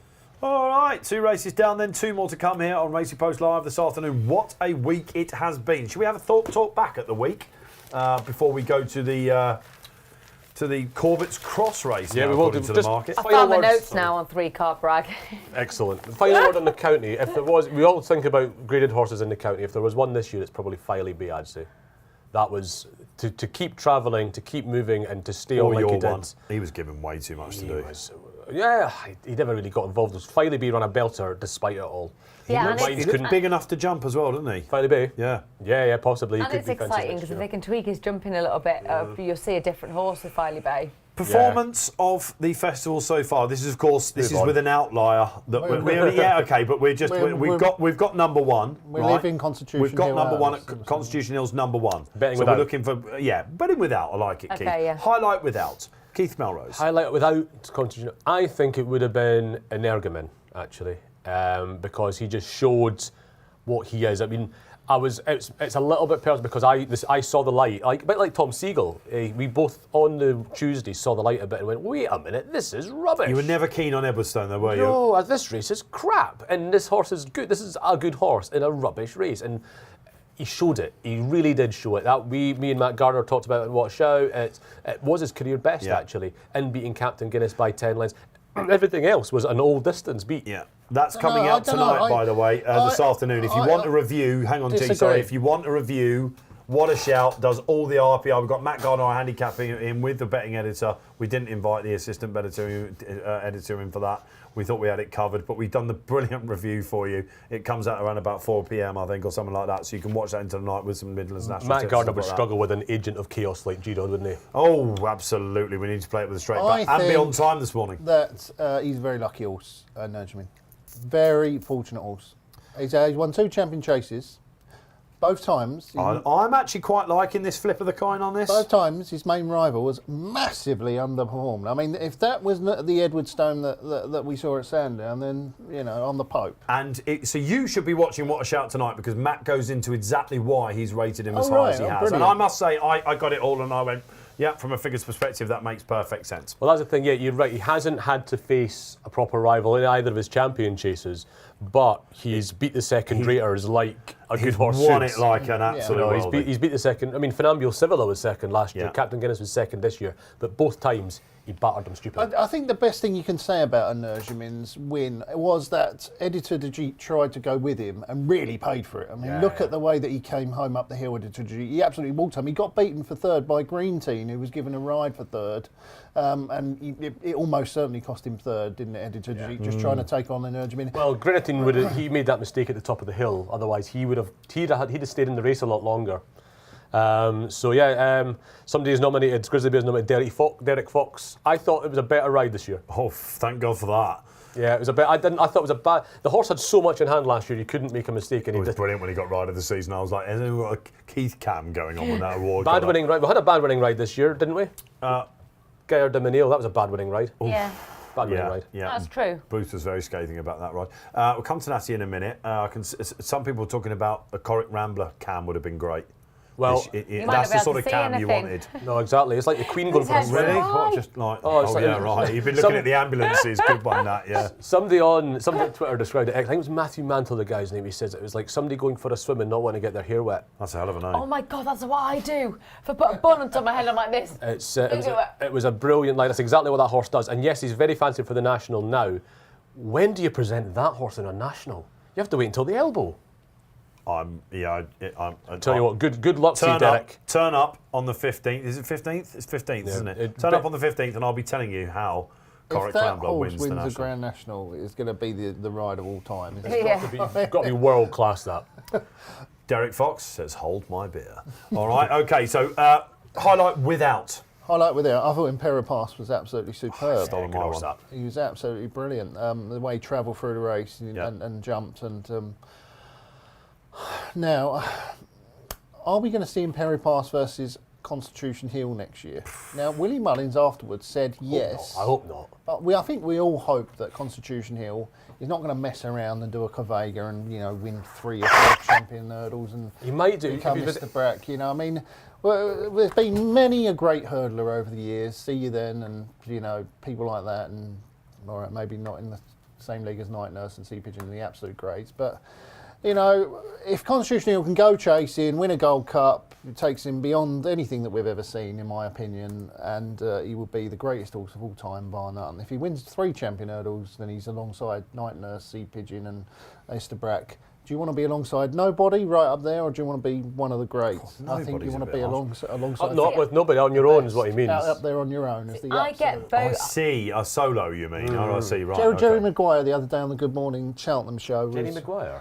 Sorry, keep calling him Jerry Maguire. What's his name? Jerry McGrath. The fella that used Jerry Maguire. Jerry Maguire. He was a thingy. I bet he loved that. It was a film, yeah. No, I keep calling him Jerry Maguire. Show me the money. What's his name, that bloke? Jerry McGrath. McGrath. He's the Grand Daniel winner, isn't he? Jerry McGrath. Yes, he's ridden 2. He's ridden the Boodles winner as well. Forever now on, he should be known as Jerry Maguire. A lovely fella. And Yeah, he is. And he said that you want to see Constitution Hill over friends. Yes, he did. Okay, so we've gone Energumene, Impera passes with highlights without Natty Green. Yes, I'll go a little bit different then. I was.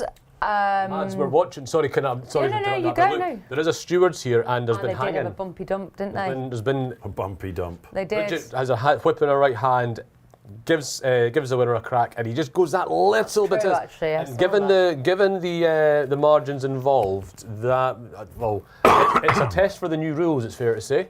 Oh yes, crumbs. Yeah. So let's not We've already seen one yesterday, haven't we? whoever's updating the Pressbury Cup leaderboard might just want to get their It's like they're not doing it, they etch it out. Etching it yeah, out. right. So, You need to be quite skillful there. All right, so Keith, if you don't mind keeping an eye on that, well, Natty gives me her without highlight. Yeah, well, I think a couple have been mentioned, but I thought the Ryanair and Voyalen, I have to give a big shout out because I think as a youngster didn't quite reach the superstardom that maybe a lot of us expected, went through a little bit of a tricky spell. I mean, for goodness sake, like 8 Grade 1s. I mean, that's insane. Like, it was properly good, 3-time winner at the meeting. I thought, yeah, I can't take anything away from that performance from Envoy Allen. And also, you know, I've already said it, stage star in the Turners. There isn't a single spot of that horse So I yesterday, don't like. There isn't a single thing about the horse I don't like. His body's amazing, his jumping's amazing, he's straightforward, his ears are pricked, he's up for it. If I could take, you know, one horse home from the Turners, I'd be taking that horse on the trailer. No opinion here is really right or wrong in these because everyone represents a different race goer or a different race enthusiast. This is what's yours out there. Your highlight without Constitution Hill. Let's see if we can build up some socials. Mine, you know, I would have probably gone impair and passive if I was going for a beautiful performance. Probably my highlight of the week, the one I look back on without Constitution Hill, would have obviously been on the same day, and it has to be Honeysuckle. Yeah. It was pretty, the battle that she had with Love Envoy. Sorry to say that. That's still a sting in your pocket, isn't it? But we screamed it, didn't we? It was the final race on Tuesday. We had a great day in it. Everyone thinks it's the best day's racing they've ever had, but it jumps flat, whatever. And she was, just to see that reaction, we needed it as a sport. You know, that ridiculous airbrush poster campaign with Rachel as well. Navy blue as well. I know it was absolutely tight, but my point being, this was everything about the sport that was absolutely perfect. It was a stirring battle in a race that had been given a right old ding-dong as well. And it was the mare's race for the ages. That will probably never, ever have a better mare's hurdle than that. Right, and you know, with the last 3 champion hurdle winners in it, whatever we think about that, they were there, and it's always it was great fantastic. It's always great when Rachel has a winner. I mean, and the emotion going into it, G-Rod, as well. It was unbelievable I was for the listening to the Bromheads. news on the way home, and you know, the first story on the news is always how many winners Rachel de Bromhead's had. You nearly did it. Rachel Blackmore's had. Yeah, well, we won't talk about the whip, but you're wrong anyway. Yeah, Chris is agreeing with me. So listen, that was my probably without. I think we'll all remember that, and lots of people coming up to me and saying, wow, Honeysuckle did it again. You know, people used to come to me and say about Trev, you know, when she was on that roll on the flat, people that come out of the woodwork and, you know, all that sort of stuff. So Constitution Hill Where and does she Honeysuckle stand among the greats? Honeysuckle? She's a good horse. Well, in what way? How do you want me to answer that? Like, where does she stand alongside horses like Best Mate, Coulto Star? Well, Best Mate's another interesting comparison. Oh, he's a very interesting comparison to Honeysuckle. Cheltenham horses that have come to Cheltenham and won multiple races. Well, Sada Burley was up there as well. That was another horse. It was great to see Langer Dan win the Coral Cup as well, wasn't it? 3rd time lucky. Quavega kept winning these races as well. How does Honeysuckle compare to Quavega? That's a very good question, actually. She'd probably be better than Quavega, wouldn't she? Who's a better horse? Yeah, I'd go Honeysuckle, yeah. Would you? Probably faster horse. I'd go for Honeysuckle over that. Anyway, look, that's us. There are our highlights. And Eden JS comes in and says, didn't bet it, but Nichols and Cobden winning with staged are so well deserved. Somebody came in and backed up the real whacker as well. These front-running novices pinging everything in front, and Harry Cobden deserves huge amounts of credit. That was Ride of the Week because he took the mick out of them. That's 2 festivals in a row that you've gone for Ride of the Week being a front runner, because you went for Danny Mullins last year, didn't you? Florian Porter. It's in there somewhere. It was brilliant. But that's interesting. It's a bit contrary of me because all the time people go about these Derek Fox type rides at the back being the best rides and all that. People get blinded by that flashiness. David also does it every day of the week, or he used to.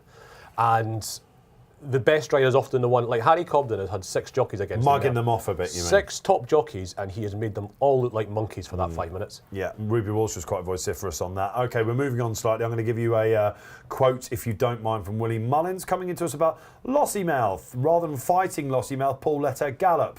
Once she jumped the last, it was just a matter of hanging on. I actually think there's more in the tank, and so does Paul. She's a star mare. She should be unbeaten for us. I'm happy with how they all ran, apart from Blood Destiny. We're not sure what happened to him. Something clearly wasn't right there. Paul Townend, you were asking me what Paul Townend might have thought about this. It wasn't ideal at that stage in the race, to be honest. This is when she was pulling his arms out at the top of the hill. But I wasn't going to fight her about it too much. I knew I had the best horse in the race. I never questioned her stamina. They're just talking about the way they're talking about it means she's a bit of a now horse. I think that. Possibly. Yeah, I mean, A horse that was showing that much before she ran at 3. Yeah. Of course she's an out horse. Yeah. Frank Berry, JP McManus, we've got a right filly there in Zenta as well. I think that's kind of what's coming out of that. And Kenny Alexander, Honeysuckle. He might have the Mares Hurdle winner next year. That's the thing. Yeah, we're delighted with her. She's running an absolute blinder. She'll be better as she grows up, basically. That's the line from Kenny Alexander as well. In the Triumph, we'll give you the county lines when they come in as well. But we've just seen Lightning Strike twice a little bit, haven't we? Bridget Andrews winning on the second string for Team Skelton. 4 of the last 8 years for him. And a Brit wins. But that's why Pembroke went off. A handicap. Yeah. Handicap hurdle as well. Handicap hurdle. Well, the Irish have won 2 of the 3 chases this week. 3 of the 4 handicap chases this week. We bumped into Neo, didn't we, down the corridor? That's what I call him, Neo. Craig Thake. Oh, right. He's Why do you call Neo him Neo? he's Neo of our Matrix, isn't he? He just knows absolutely everything at the racing post, all the systems, everything like that. And he said he actually took us to, he was really chuffing himself, wasn't he? He took us to one side and he went, I'll tell you something about the county hurdle. And he actually leant like this, didn't he? He was that kind. And he goes, if you'd have backed every Irish horse in a handicap prior to the Friday coming in, how much in profit would you have been? Can you remember this? Or did you dismiss it just like... It was over £15. It was £15 profit. Yeah, and if you'd have backed every Brit horse, you'd have been minus 70. So it's just interesting, isn't it? If you'd have had £1 on every single Irish handicapper at the meeting so far, you'd be 15 quid up. Craig's in the office today and I saw him watching like a black and white replay when I was over the shows at one point earlier. Probably watched like he's got time Grand to do National. An old Grand He knows all the systems because he built them all. Yes, absolutely. I've been very lucky actually this week because over the last week, only have I spent a little bit of time talking away to Craig about racing. I also had a bit of time to talk to John Randall about racing. Did you? Last week, so 2 of our absolute legends of the racing post. Yeah. Great on their racing history. Should probably throw David Carr into that mix as well. It's almost been like a trip down memory lane this week, Dave. Going back down and because of Constitution Hill, we've got a horse here, right, in Constitution Hill, who could be one of the all-time greats. So when you get a horse like Constitution Hill, it then takes you back to the greats, doesn't it? You start thinking, where is he in nostalgia? And it was quite nice. I like bringing a bit. I hope the readers enjoyed it anyway. Trying to bring a little bit of nostalgia to a week when. You can get a little bit wrapped up in data and stuff like that sometimes. Yeah. I just wanted to go back and see some of those great horses from the past. And I watched See You Then's 3 champion hurdles last week, and I'd never seen them before. Yeah, but I've never either. Yeah. He's a sort of horse that's won all those big races that I just couldn't tell you what his races look like. Well, Nicky Henderson himself was quoted as saying, you won't see a horse faster over a hurdle than See You Then. And, look at the ones that he said. He trained Binocular and what's that thing that won 2? Bouverdere. They were 2 of the slickest hurdlers I've ever seen. Bouverdere. Yeah. Very, very slick. Because I think I could tell you Peter O'Sullivan's commentary from Don Run's Gold Cup, but I've never seen a champion hurdle from that same year. It's available to you, out there, probably find it on YouTube. See You Then stuff. Yeah. I'll just watch Don Run again. It's the best race there's ever been. Let's hope we have another dawn run in Constitution Hill. But we might have the first ever horse to win a Grand National and Gold Cup in around about an hour's time, mightn't we? In Noble Yates. Emmett Mullins. Gordon Miller did it, didn't he? They've won both races, but not the Grand National to the Gold Cup. To the Gold Cup. Yeah, but again, the game's just different now these days, isn't it? On the Gold Cup, Frizzy Red's been in the comments asking me a question specifically, I see. Hewick's rated 170, and he's asking for my opinion on that. Are we sure it's a he?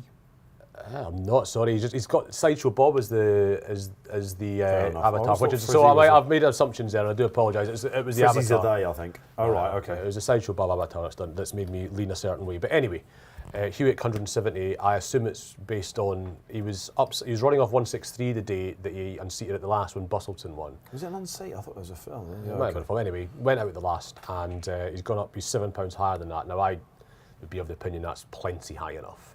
And it's an Irish mark anyway, so it's not necessarily directly comparable with a British mark. And I don't know what the American form's worth, and nor do you, and nor does anybody. I think he'd almost certainly be the first American Grand National to win a Gold Cup. He had some brilliant spice to the race, didn't he? I was going there with the Grand National to the Gold Cup thing because Emmett will be hoping to take out the Gold Cup with Noble Yates. But first, he is certainly hoping to provide the gamble of the day on Corbett's Cross coming up 250. It is the Albert Bartlett, the Spa Novice Hurdle, Grade 1, 3 mile, gruelling tested it is. This has been whacked. And Tom Siegel said, well, the lines editorial lines of the season for me in one of his pieces a couple of weeks ago, where he goes, Emmett just plays the game differently. And this chap won over 2 miles on his debut for Emmett, and here he is over 3 miles. And he's been whacked into, I think it's going to be 9-4 in a minute. Tom's absolutely right about Emmett Mullins in that regard, but it's not like there's any black magic going on. It's just going where others don't. It's in the rules that a horse needs to run 6 times and be 7 years old when it runs in a Grand National. There's nothing in that rules to stop you doing exactly what he did with Noble Yates. The only thing that stops you doing that is the old wives' tales that trainers tell themselves about novices don't win the race. He just knows, if I give this horse 7 runs before entry, I get the experience, I run it in a big field handicap at Cheltenham to get Sam Whaley Cole used to it. That's how you do it. And he develops it the next year to turn it into a Gold Cup horse. It's not particularly difficult. Now, I'm not saying he doesn't deserve credit for doing it. I'm more saying, lads, why aren't you all catching up? Because you can do that. He's just thinking, isn't he, in the right way? Exactly, just think about it slightly differently. Reject received wisdom.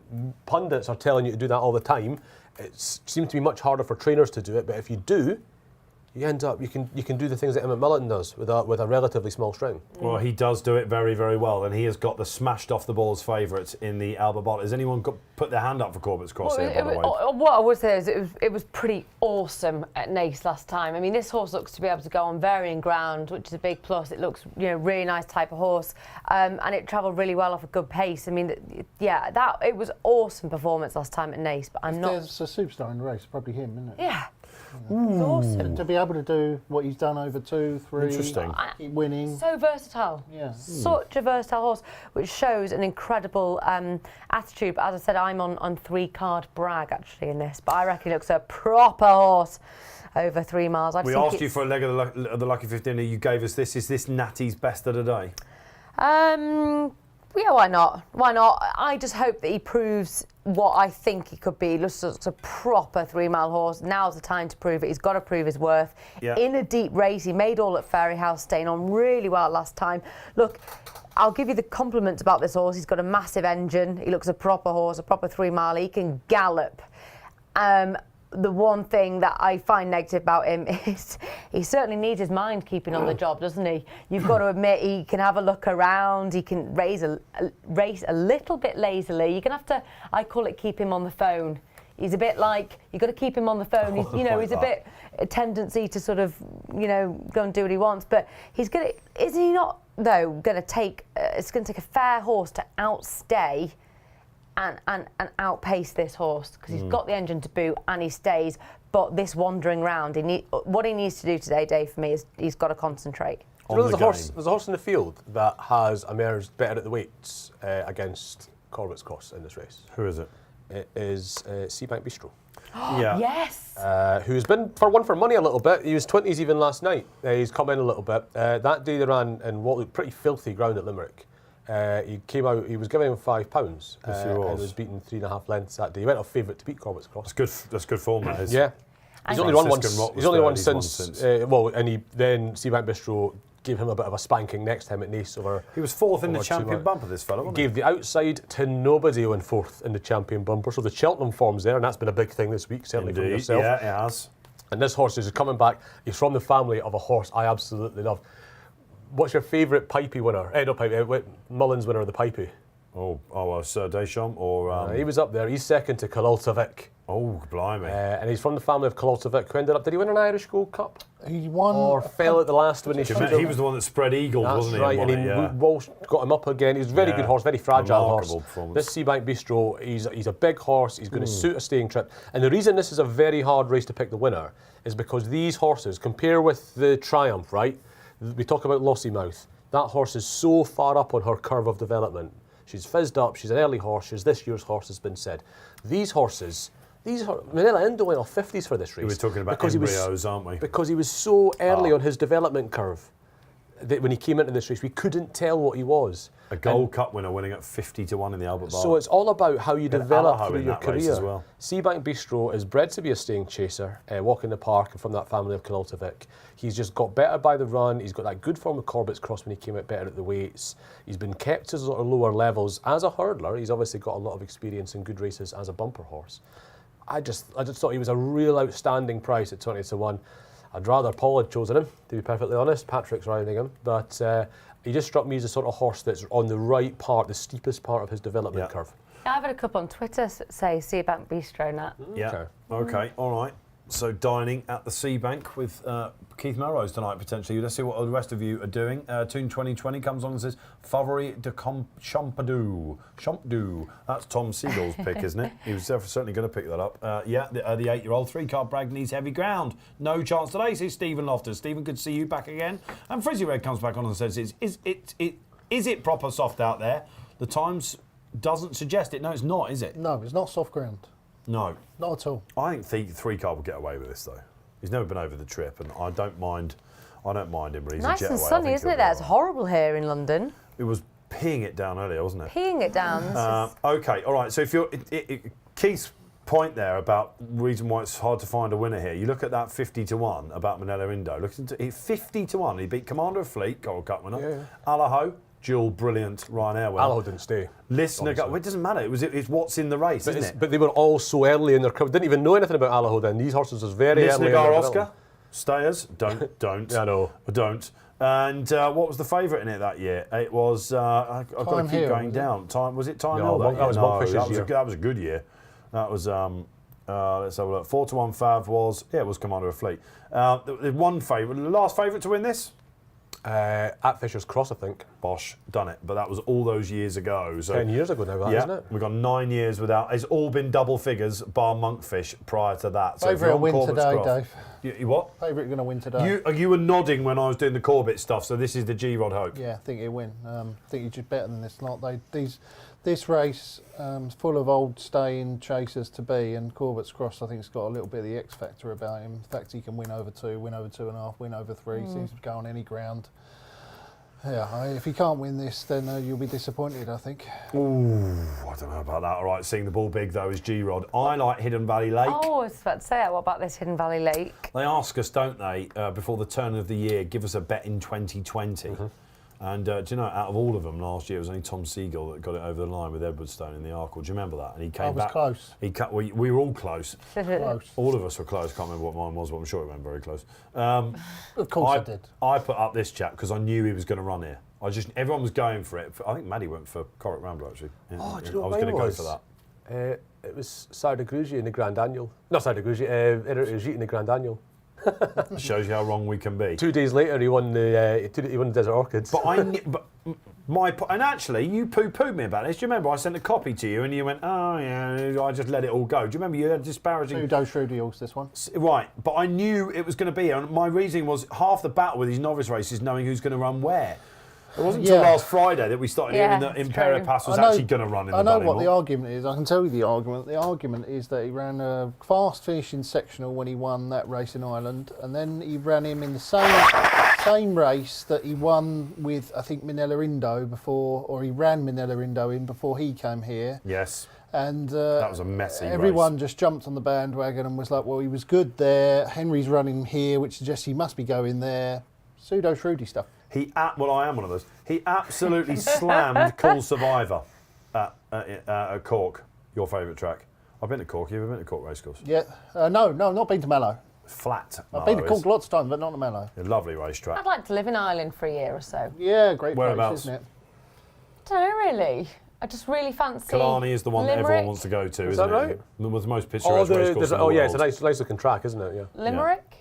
Sounds Limerick. fun. Yeah, Munster. yeah, it's nice out there. Limerick, It's really nice probably. out there. I'd just love to go and do a year and Like just ride and the Wild West Way. walk and But this hike. does come in off the Manila Indo route, and they put a first-time tongue tie on it, and I think it's a beautiful animal. I was with it when it won its maiden hurdle over all called Santanito, and like I say, Cool Survivor is the big gamble in the boys' race coming up. There's lots of collateral form here coming up, of course. His 3-card Bragg wins. His best half brother is Louis Vacpouch, so a proper 3-mile hurdler. He was an enigmatic individual. Embassy Gardens is the other one that I think will run well. Although this has been a bit of a curate's egg this for Mullins, hasn't it? It's been like, you know what I mean, Monkfish is the... Well, actually, it's got better in recent years. Penhill, Monkfish, and of course the nice guy, I forgot about him. Yeah, well, that was part of the angle a little bit on Seabike Bistro, and it was a sort of Mullins horse early in its development, and it sort of hit the upward curve at the right time when he won this race last year, and I hope Seabike Bistro... I wonder if all those... We're having a bet. I wonder if all those shrewdies that were going on about how great a chance we've all been caught had to win that Grade 1 in Ireland, taking a 50-1 about him here, because he obviously didn't run his race that day, did he? Who?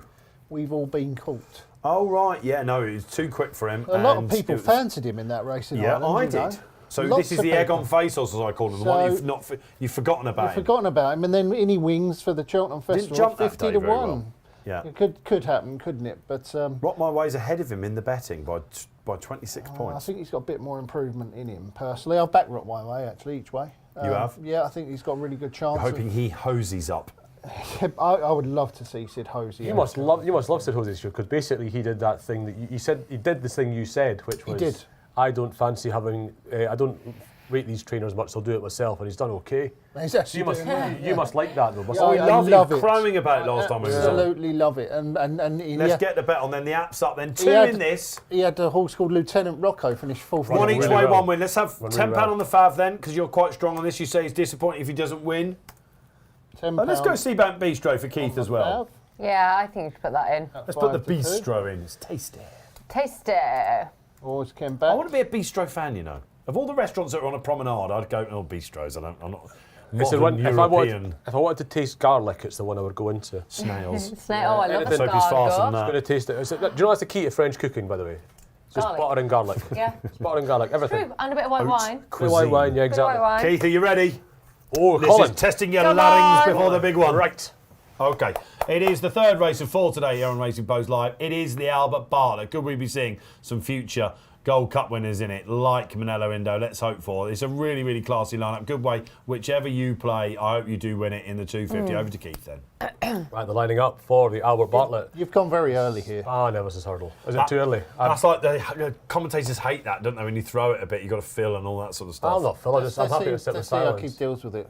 Yeah, I'll just sit there. Just do what the Irish do. Yeah, when Just when go you throw quiet. it to them, nobody says anything. They just sit there. Like that. Des, Don't do anything. They've sort of bat it And then back. suddenly, and then they go, they're off. when Des Scahill goes in the fog and he just goes, nah. Like Richard Hoyle will try and fill, but Des Scahill, nah. Yeah, no, just silence. See you next Quite time. nice sometimes. Yeah, I yeah, don't they mind won't it. do this next time, will they? I'll teach them. I yeah. asked Justin O'Hanlon actually why, because he's a commentator in Ireland, why they don't say anything when they throw to them, and he said you can't actually hear what the racing. They blamed it on the comms. So race tech's different out there. Three-card Bragg, big gamble on the off. Max McNeil saw him in the ring. 9-4 Corbett's Cross. I'm helping you out here, Keith, because G-Rod made me feel bad about that. Monty Starr, of course, beat Hidden Valley late last time. Seabank Bristol's been sort of eased out a little bit again. We've got, well, they've just turned the betting off now, but they're fanned out right across the track here. I wonder if there's quite a few that want to get on with this. The one up the inside is the Sid Hosey horse, Rock My Way, who looks like there's a definite intention to go on from Nick Schofield there. Out wide, you've got Hidden Valley Lake, widest of all, in a big group. They're basically fanning across the track. The only one held up out the back is Affordable Fury. The last is off in the Albert Bartlett, and Rock My Way goes into the leads early doors, and they're right into a bit where I can't really see them, which is great. Stay Away Faye is up there too, and Cool Cody's up there with the pace early on. It's actually Thomas Moore and the Cool Cody Silks as they're coming down. They've got a really good clip to the first, as you might have thought from the way they lined up. Big jump at the first there from Embassy Gardens. The rest maybe take a hurdle or two for this to settle down into a bit of a rhythm, but it looks like Embassy Gardens is going to be up there. It looks like the Blue Cap Search for Glory from the Gigginstown squad is going to be up there, and the Gigginstown first string Favre de Champdu is up there too. They've jumped. That was the second, I think. Near the back of the field, you've got We've All Been Caught out there, and you've also got near the back of the field Idalco Bihu. They jump the next now. Funny shape there made by Embassy Gardens. Not the first time he's done that, but he is bouncing. He looks a big old slab of a horse for next year, that horse. Bounding along nicely. The order hasn't changed. Because they've now taken a bend, the horses on the inside, like Thomas Moore, Stay Away Faye, and Drop My Way, are prominent again, but really, it's not changed much since then. The Ultima horse, the McNeil horse, isn't too far away, and they're going now to the next one on the way up the hill. I watched too many chases here because I'm expecting them to jump something now. They're now jumping a hurdle.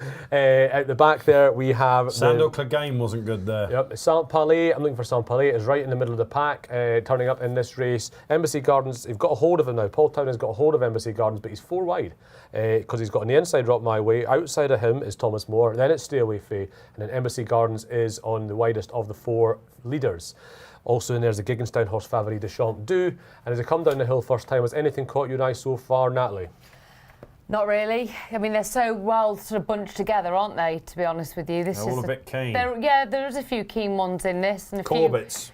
Favourites very keen, Corbett's Cross. Hidden Valley Lake, she's right on the outside. Seabank Bistro on the outside. He's settled all right, actually, the Bistro. Yeah, I won't do that again, Natalie. I do apologise. Now they're congregating down the far side again, which is where the action all was in the Triumph. Guessing there, 3-card brag. Embassy Gardens has taken a clear lead now on the outside. Stay Away Fee's gone a little bit with him, and you've also got the McNeil horse there, 3-card brag. He is going quite keenly and in about third. But again, it's the same 4. They are the vanguard. They are literally the front rank of the cavalry as they're coming around. Manila Indo's out the back. That is Monty's Star, who is in the Manila Indo colours. They really have split up the straight here, which isn't like them on the first circuit. No. They're right across the width of the track. That is bizarre, actually, because you see this on the old course, but you don't really see it on the new course, where like half of them seem to want to come really wide. I don't always think you want to do that on the new course. This is a bit better now that they are looking a little bit more settled, aren't they? Like before, there was so many keen ones, and you just don't know where to draw your eye. Yeah, that wasn't Hidden Valley Lake. Hidden Valley Lake there. Left his hind legs in that one. They go out for the second circuit, and we can tell you that Seabank Bistro is wide and at the back. He must be being ridden by Patrick Mullins. So they go out, and it's the same 4 at the front on the second circuit. It is Embassy Gardens is just in front, Stay Away Fee on his inside, Thomas More on his inside, and Rock My Way on his inside. That has been the way for about a mile now, a mile and a half possibly, and then right in behind them, getting out of the wind, is your 3-card brag. You've got your Blue Hat Gigginstown, Search for Glory up there prominently, and despite that mistake, Hidden Valley Lake is out wide and in the prominent half of the field. Midfield, still your McManus and first string, Corbett's Cross. Embassy Gardens takes that one nicely. A little bit of a sketchy jump at the back from Monty's Gardens, who can't really afford that from where he is. He's near the very back of the field.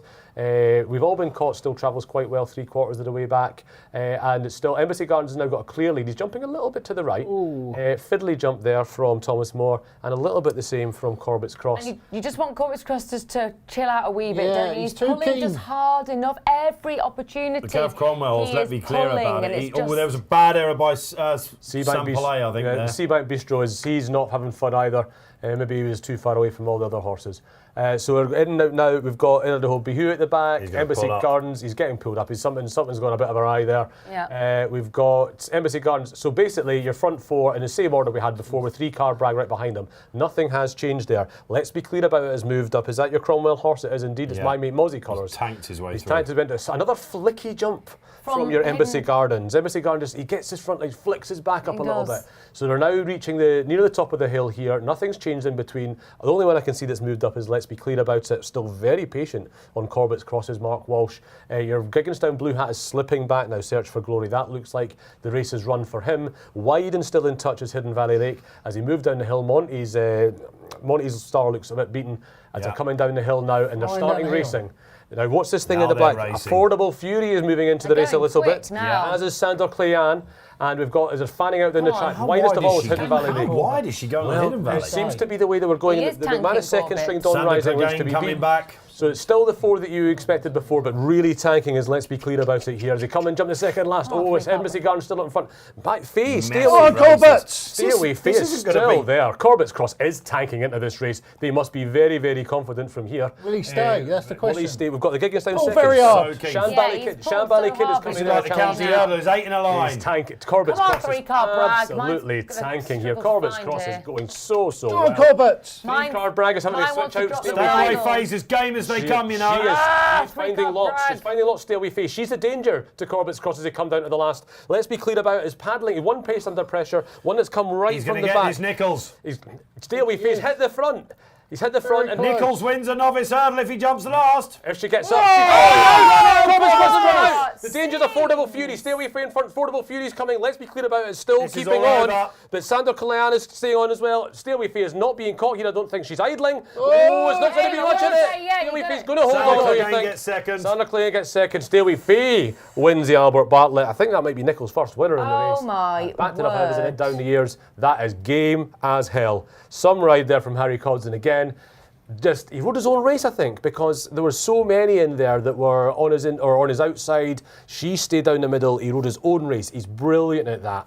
Harry Cobden rode his own, and it was a fantastic ride. I mean, we'll have to watch what happened again to Corbett's Cross at the last. You might have heard the scream. He just jinked out. Jinked out. Which is really naughty. Beaten at the time, yeah. Top 5 places. Let's be clear about He this would've fourth. got I think fifth, though. 3-card brag might have got 5th. Yeah, I think that's your 5. So you've got winner, Stay Away Fee. Second, Sandor Clegane. Third is What was that one? Who did you think? We did mention at the time. Affordable Fury, it yes. was. Then Noel you've got Mead. then your fourth, which we've just talked about. We mentioned the third one. Three Car Bragg was fifth. And something that faded, having travelled. Let's be clear about it. Let's be clear about it. All right, there's your top four in the Albert Bartlett. Did we see a Gold Cup winner of the Okay. future? Paul Nicholls will certainly be saying so. We did a stable tour. Our own Dave Lowe went down there to chat to him, and he basically said this guy's up there on ability with Allen. And this is the race he goes to. We'll pick the bones out of this because a lot of people saying... Now, Corbett's Cross is absolutely tanked into it. Let's see what he does. Rodgers has seen his beat at the time. I can see what he means by that because he was... He was going to get outstayed. He was paddling, wasn't he? He travelled best and was starting to paddle. And then he just runs out. So he's here. He's still up sides, though. He was still going to get some prize money, probably. Oh, he's definitely going to get up there. Look at this now. It's a jink. yeah. It's just a It's bad jink. Bad jink. God, that There he little goes out. naughty. Yeah, I do. Mark Walsh got a bit of a trampling there, poor old Mark as well. What's he on in the Gold Cup? Has he They got? shouldn't do that. They know that's to stay in the wings. That's really naughty of that horse. Stay away feet. Cobden pulls his stick through. Maybe the horse was starting to just tidle a little bit, but that was a great old ride. And again, I've been saying the Nicholls novices maybe haven't been doing it all week, but that horse, if he is going to do it, it's with these 3 milers, these stairs of the future. Well, it's interesting and because... Stay away fees look game as hell there. It's interesting because Melrose was too bad to be true in the Supreme. He was beaten before the second last, and that's a Tolworth winner whose form has been working out. It was too bad to be true. The idea that Nicholls... Allen, Harry Cobden got off him and said it was a messy race and all that sort of thing. He didn't look right. The only 2 horses that Nicholls ran on the first 2 days that were like less than 25 to 1, and they both happened to flop. But that's not to say that was, any indication of his form, because everything else this week has run pretty well. This chap was beaten in the Doncaster trial for this. The River Dawn? Yeah, I think it was the River Don. Yeah, it is that race. Maximilian of the Winners Owners Group took it, and Hurricane Bay was third. It was a very good race. He got a little bit... Oh, yeah, that's Beat right. Monty Lorcan Starr in his point. Paul almost said it wasn't one of Lorcan's finest hours, I think he said afterwards. He's a young lad, but it was like Paul flashing his old teeth, basically, about jockeys. But I think he thought he should have won that day. It was the meat in the sandwich. He was very green. But he did put him up. He has been putting him up. He said, if I had to give you a big poke of hours of any other week, it is this. Paul Nicholls wins indeed his first Albert Bartlett. In fact, I don't think he's had any places in the last 10 years. So Mark Walsh, he's got up a little bit gingerly. He's meant to be on Manila Indo in the Gold Cup. Yeah.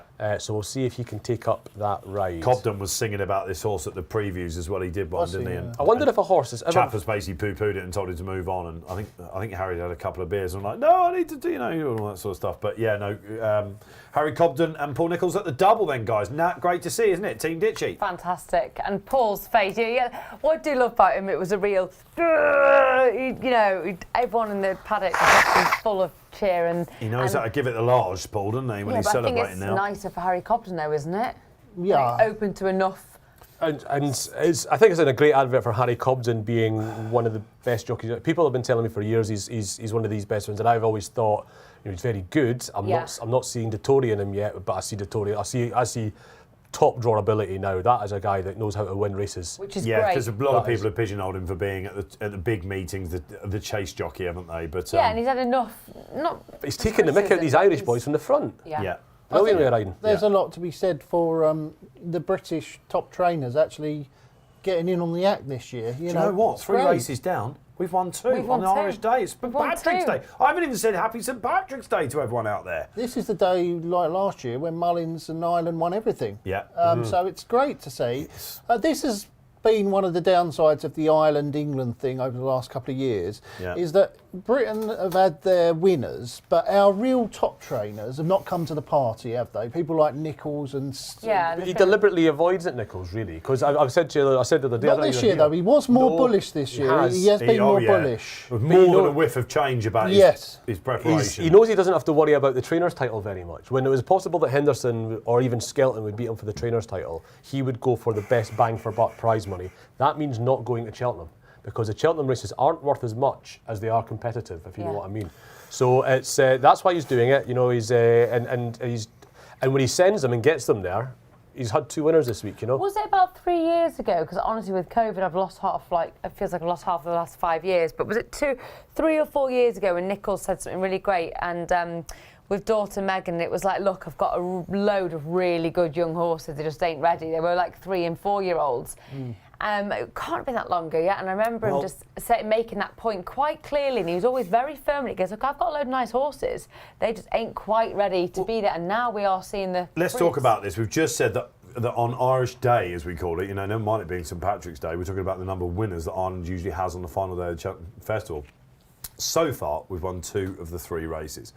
This bloke was bought at the Cheltenham December sale in 2021 for 305 grand. 350 grand for Hermes Allen. Nichols' owners have put their money in their pocket to try and wrestle back what Cheveley Park and everyone else started doing. I understand that Nichols, he asks the owners to spend a lot of money, I think, and the fact that he's still getting these horses, these loyal owners that don't have horses the in Voights Ireland. as well, Frodon's owners. The Voights, this is Bloodstock, there's Jared, what's his name? This is Chris Giles that owns it. Is it Chris Giles' horse? It looks like Chris Giles. We've got Brian Dew coming up, of course. Yeah, those guys, John Dance. I mean, they're not Donnellys, they're not Richies, they're not McManus's, but they've got big money to throw around. And McNeil's have got a lot of money. Yeah, and of course, Brave Man's Game coming up. I remember being asked to do a Betfair preview in the COVID year.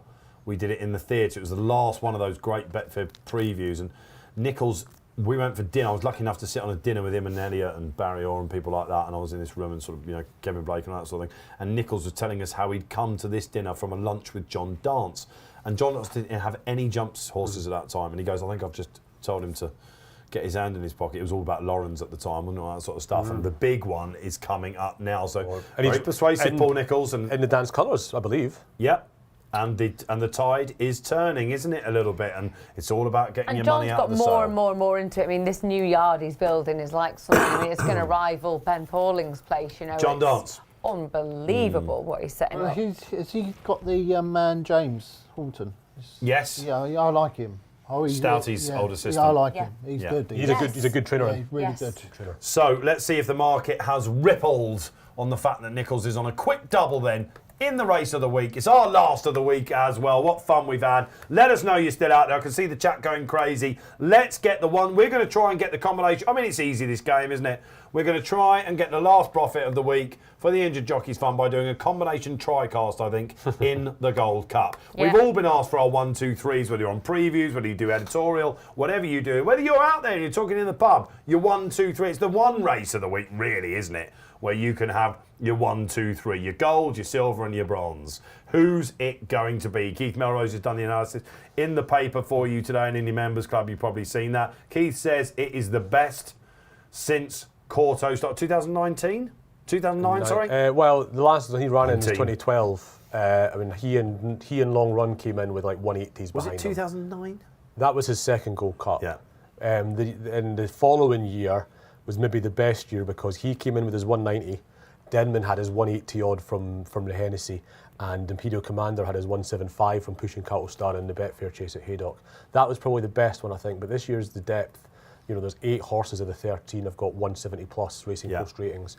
That's unheard of, that level of depth. I mean, it might not be, there's no 190 horses, but Aplutard's 183. You've got 177 Brave Man's Game, 177 Galopin de Champs. And after that, I think you've got a 174 in there and a lot of 170s and 171s. Sort of stuff, yeah. He's 175 for the Betfair Chase. There you go. Still an above average winner of the Betfair Chase. It's a fantastic race, and that's why the analysis was all about it today. Why I think it's almost a shame we're so wrapped up in Galopin des Champs because we should be celebrating this race instead of one horse in it. Well, there's only one horse according to the market. The 3 are going clear in the market. Okay, so the tri-casted the market was telling you is simple, and it's Galopin des Champs to beat Aplutard and Brave Man's Game. Let's go down the line then before we decide how we're going to play it. Natty, we've been asking you probably for weeks, you've done previews, all that sort of stuff.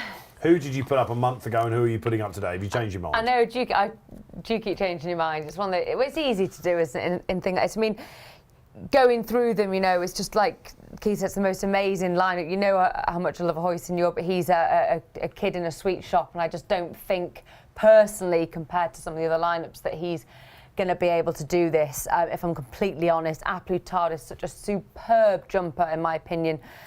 Brave Man's Gain, every time I knock him, he comes back and puts egg on my face. Galopin des Champs, I think he's just got that wow factor, the way he jumps and the way he travels. Like, just anatomically, he moves like a cheetah. But my one far out when he was 22 to 1 was Noble Yates. So do you want my top 2 or do you want my top 3? No, top 3. So top 3, I'm going to have, be very boring with Galopin de Champs, chased home by Noble Yates. And then I will completely contradict myself and throw A Plus Tard in, because I did want an each way on Protectorat, but I'd rather have A Plus Tard, obviously, over Protectorat. Well, it is that sort of race, G-Rod, isn't it, where you can quite easily back 6 in this. I mean, you're looking at the prices of some of these now. I mean, you're looking at Conflated, who Paul Keeley really likes, Protectorat, who Kills put up last year. They're like nearly 33 to 1 on the exchange at the minute, and the liquidity is flying good on this in. ground, isn't it, though, for an each way? That'd be my each way pick, Protectorat, but... Protectorat's got a huge chance of being placed. Yeah.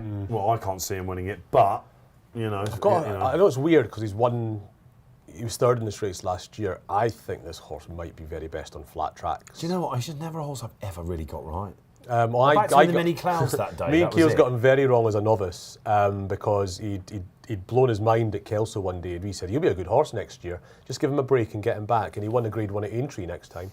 But his form, he's done that race at Aintree. Many Clouds, his big performance was at Aintree. Haydock was his big performance. Yeah, a Hoist and Your for me is Aintree. All flat tracks. All flat tracks for him. Well, Hoist and Your, but Hoist and Your's got that tactical speed. I mean, Hoist and Your just does what he likes. Does whatever he wants. Yeah, he does what he likes. He's Emmett Mullins. I think that's why I love him so much. He's absolutely... It's funny, isn't it? Because I think the opposite. Well, the thing, just to finish on Protectorate though, it's twice he's run here, right? He was last off the bridle bar A Plus Tard in last year's Gold Cup. Didn't really find, then plugged on for third. In the Cotswolds, he got third. Travelled well into the straight, paddled under pressure, stayed on and got fourth or whatever. I don't know if just meeting that rising ground does him. I think that he likes this track. I mean, I think that two of his best runs have come here. Hoist and Your?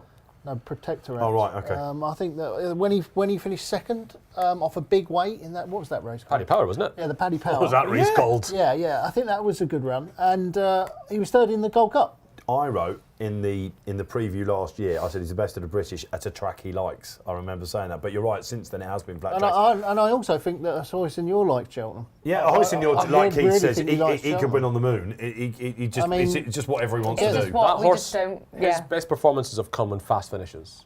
You know, his big ones at Wetherby, that was a very, very fast finish. His performance in the Cotswold, that was a very fast finish in the Cotswold too. Sounds Russian, I thought got a very good ride to try and nick it. I doubt he'll get the chance to do the same today, which is why I wouldn't spend much time assessing Sound Russian. You know, he got the best of the tactics that day in the Cotswold and couldn't win. It's great to see him having his chance, isn't it? Yeah, really I mean, it's bold of them to take their chance. You might only get one go at this. Do it. You know, he's a 50s chance and he deserves to be honest. But you have a go because he's got that mid 160s ability. You know, worse horses have won Gold Cups. But Chris is having a go. Look. He's going with Keith on top, A Plus Tard, Manila Indo, who has definitely been overlooked according to the market, hasn't he? He is Mr. Gold Cup. He's a funny old horse. He's run at 5 festivals, I think. Yeah. He's had 4 different jockeys. He's just, is he? Yeah, Rachel I just won associate Robbie Power with him. Rachel won the Albert Bartlett on him. Rachel was second in the RSA on him. Then Jack Kennedy won the Gold Cup on him. Robbie Power rode him last year when he was second. Yeah. And this year it's going to be Mark Walsh as long as he's fit. OK, let's go through the socials. Mission Control wants to do this as well. OK, Steve M says Brave Man's Game, A Plus Tard and Protectorate. Can't have that. OK, G-Rock can't have it. We'll get a reaction after this. Toon 2020, Galopin, Ahoy Senor, Sounds Russian. Oh, wow, Sounds Russian makes it for Toon 2020. Good luck with that, guys. Who's playing it as Tricast and all that sort of stuff? Is that it, guys? We'll get some more built up for you as we go along. Why couldn't you have that? Don't fancy Brave Man's Game at all. Why not? Give me the floor. He is the flat track horse in the race, in my opinion. Well, he certainly hasn't turned up yet at Cheltenham, but hasn't there been a man, a boy about him? I mean, his 2 best performances by far are at Wetherby and Kempton, which are pretty flat. As You're basing that on the assumption. I mean, he actually didn't turn up last year because he was pulled, wasn't he? He definitely didn't turn up last year. He definitely didn't turn up last year. But and then he did turn up. He probably circled the paddock a couple of times before he got withdrawn. The ground suit him. He bombed at Aintree as well, didn't he? Though that was put down to an ulcer, I think, and stuff like that. I mean, don't get me wrong. If there's a horse in the race that I would like to see win, apart from the one that I've backed, it is Brave Man's Game, because I would love to see Paul Nicholls have 3 winners at a festival. It's the horse. Of the horses I haven't backed and I'm not going to back, he's the one I'd like to win. For that reason, there is an element. The man-boy thing's an interesting argument because Nicholls told you after this horse's chasing debut, 2022 King George. 2022 King George. And do you think Paul Nicholls is going to have him sharp before then? Is he hell? So that horse, you know, he looked a different prospect that day. I wonder if Long Press was at his very best. That's my very slight doubt. But I'm increasingly convinced he'll stay. Well, I think he might be a more grown-up animal these days. I wouldn't be amazed if he won 11-2 short enough in this Gold Cup for me, with a few of the little doubts hanging over him. But as I say, of all the horses I haven't backed, of all the horses that are financially poor for me, he's the one I'd like to win. When we do the Nick Pulford pullout, the glossy pullout that we do, I really like the format of that. It's the most enjoyable one to do editorially for me, because you do key form race, solid performer and dark horse, and it means that you've got to find the race which has worked out the best, and it was impossible not to put up the King George. It was impossible. What, in terms of best Gold Cup trials over the years? Well, over the years, but also this season. Okay, now I'm going to go down it, right? If Long Press had stood up, he'd have won by what, 6? As it was, he won by 14 lengths from Royal Pagaille. Frodon was in 4th, having been beaten around the same length as he was. Can we have a bit of breaking news, people? Walsh has been stood down. Mark Walsh, as he's not in this race Nico anyway. is going to ride Manila Indo, apparent reports I've seen. Was Mark Walsh on that, was he? Yeah, he was on Boinville. Nico's going to ride Manila Indo. He's basically gone in, who's the best jockey without a ride? Wow. He got a bit of a slap, didn't he? There's Walsh, the story. did get a bit Yes, but he's had a tough old couple of weeks. Nico is riding Manila Indo. And so that's technically 6 jockeys Manila Indo's had at Cheltenham now in as many years, because he had 2 today. Everyone turned The up. horse nobody wants. For once. The Albert Bartlett winner, the Gold Cup winner that nobody wants. For once, everyone turned up in the King George at Kempton, bar maybe Allaho. But Envoy Alem was in there. I had no chance for me to But it doesn't matter. Well, I'm going to have you put the since button on this, right? You've got a Hoist and yours come out, and it is Frodon was the sort of like marker in that. Frodon, you know, he'd won the race before, and he gave you a line on Protectorate. And what Brave Man's Game had to do was improve that £10 on his Charlie Hall win when he beat Elder Alem just by 3 lengths. Albeit stylishly, that wasn't a figure good enough to put him in with the big boys in the Gold Cup. The King George he went wider than anything in there, and he's pulling away at the finish. So while we all thought it was 2022 King George, he's in my top 3. He's actually number 2 in my top 3. Okay. I mean, I wouldn't be at all surprised if he won the race. Yeah, I've got Galopin on top. I think he's the best horse in the race, and I like the ground for him.